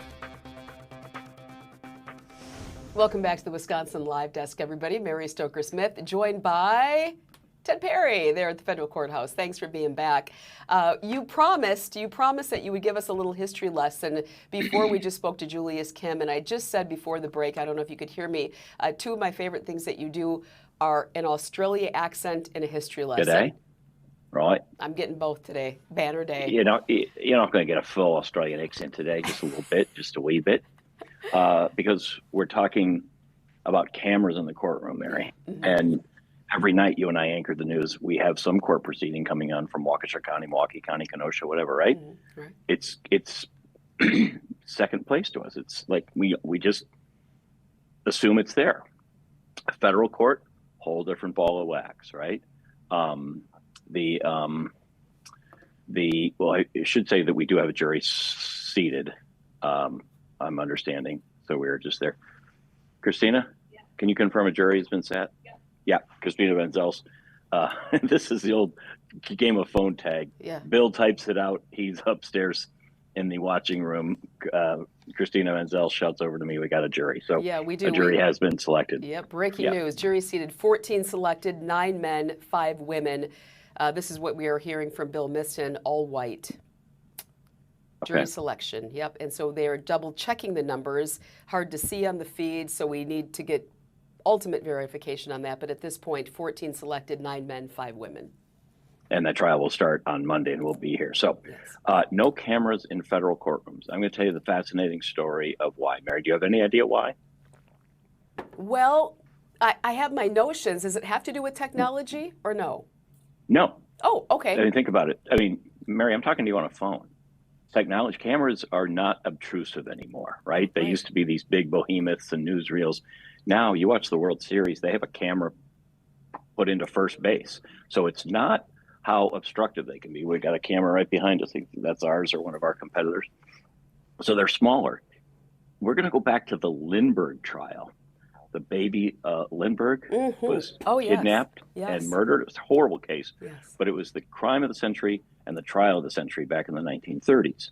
And it took place in a New Jersey courtroom. And the judge at the time, you know, you didn't have television then per se, right? Because it was the 1930s. Sure. But you had print, okay? You had the big flash bulb. You had radio, and you had newsreels. And the judge in this case said to 5 different newsreel companies, including Fox Movietone, all right? So our great-great-grandparents, right? You can come in. We'll have 1 camera on the floor, 1 in the balcony, but you may not shoot during the trial itself. I'm going to let you shoot during recess. You want to shoot the judge stand, you want to shoot the witness table, whatever. I'll let you share that, but you do not roll on the testimony. Gentleman's agreement. They all agreed. Well, Bruno Hauptmann is the man who eventually was convicted of kidnapping and killing the Lindbergh baby. He was going mano a mano with the prosecutor, and the upstairs camera operator said, the heck with the gentleman's agreement, and he started to roll on it. Within 2 days, they curried those newsreels out by motorcycle and got them to movie houses across the country. And so for the first time, people were saying, my goodness, this is live drama taking place. And the judge was so irate about that the gentleman's agreement had been broken and that he thought it could have played a role in affecting the trial, that from that point on, no cameras in the courtroom. And slowly, so the media really has only itself to blame for this, because we were given an inch and took an illegal mile back in the day. We didn't have anything to do with it. Again, this is the 1930s, but it's just a fascinating story. But most state courts, about 47 of the 50 states, do allow cameras in the courtroom in some form, for criminal trials, for some, for civil trials where there's no jury, and others. Sometimes all parties have to agree. But cameras in the courtroom are pretty commonplace. Still not in federal court, and still not, of course, in the U.S. Supreme Court, where they do allow audio to be heard, but still no video. So that's a little of the backstory about why we're coming to you from a workroom and going, did Christina has information from Bill. She shouts it over to me. I shout it to you. It's not the most efficient way in the world, but it's the hand we've been dealt, all because of the Lindbergh trial. How about that? That is really fascinating. That's really fascinating. Thank you for that. Yeah, that's what we have to do. Now, I have something that you don't, well, you have it at your fingertips too. We're communicating with Bill, of course, on one of our channels here at Fox 6. And so he has been saying the media pool is going with 14 jurors seated at this point. So the 9 men and the 5 women. So I had just said to Julius Kim, it can't be an easy task. This has been such a widely publicized case to find somebody who hasn't seen a snippet, hasn't seen a little bit of TV, hasn't seen anything. I would think it would be a very difficult task to find somebody without some prior knowledge, and of course who can remain completely impartial. But they had a large pool, and they know what they're doing there when they're picking these jurors. Oh, and the questionnaire was very specific. Where do you get your news from? How much have you heard about this case? What are your political leanings? I mean, they go through a series of questions, and both sides are allowed to do their strikes of certain jurors right off the bat. And now they've been able to seat a jury, which will start to hear the case on Monday. This may be more of a question. We're journalists, we're impartial. This may be more of a question for Julius Kim, but I find it interesting that of the 9 and the 5, this is an all-white jury, and it will be interesting to see how that could potentially play in their role. You know, we all have our own perspectives, but the fact that there are no people of color, I find very interesting here on the outset. I'm going to leave that to Julius Kim. For me to, I have no knowledge of how that may work one way or another. So it would be, I think, improper of me to even pipe in on that one. But it is interesting for sure. It's interesting what every jury pool is made up demographically. So we'll see where this one goes. Yeah, exactly. But by 3:28, okay, so we have the jurors and, of course, seated. So it has been a very developing day. So, well, Ted, we're going to let you get back to it. and get to it. Before we leave you, though, it's very quiet there, and it just seems like everybody's just really focused in on what they have to do. So it's a quiet room, right? It allows you to work. Well, it is a quiet room, except when I'm talking to you guys on Fox Local and bothering our friends down the hall. You guys okay with me talking? Channel 4 guy gave me a thumbs up. We're good with that. You good? Yeah, Spectrum's okay with it. Okay, so good. They're all good. We're all playing nice. Yeah, we got somebody one from a thumbs station I won't mention just gave me the thumbs down, but I know him personally and I'll deal with it. All right. Yeah. Well, we'll see you a little later. You'll see a lot of me from this room, by the way, over the next week. And I like the sweater. You're looking good. Hey, by the way, I'm going to leave everybody with a little history knowledge. You know what tomorrow is? December 12th? December 12th. Can you see me? You can't see me. I can see you, yeah. You of course see I me. can see you. Okay. What does my dress remind you of right now? Oh, boy, that's going to get me in trouble, too. I don't... No. Okay, this is like a bad newlywed game. What? Christmas? We've been married for a while, so... Yeah. Christmas? What's the flower of Christmas, the plant? Oh, the poinsettia. Poinsettia. Now, see, I see poinsettia. It's National Poinsettia Day tomorrow. Yep. Can you believe that? And that's December 12th. Since we're not on the air, and since we're not on the air on Fridays, you're wearing it today. Exactly. So I want to leave everybody with that. Grab your poinsettia and celebrate the green and red colors of Christmas. So don't let any pets near your dress because they're poisonous. They are poisonous. That's true. Yes. Great to have you along today. We'll see you tonight at 4, 5, 6, 9, and 10. Have a good day. Okay. Good day.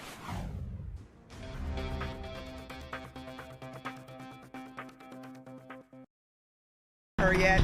Then we'll have Deputy Chief Ryan Nishimoto with the Alameda County Fire Department, and he will go over the nuts and bolts of the situation. And then if you need him, Roberto Morales with the Alameda County Sheriff's Department Sergeant is also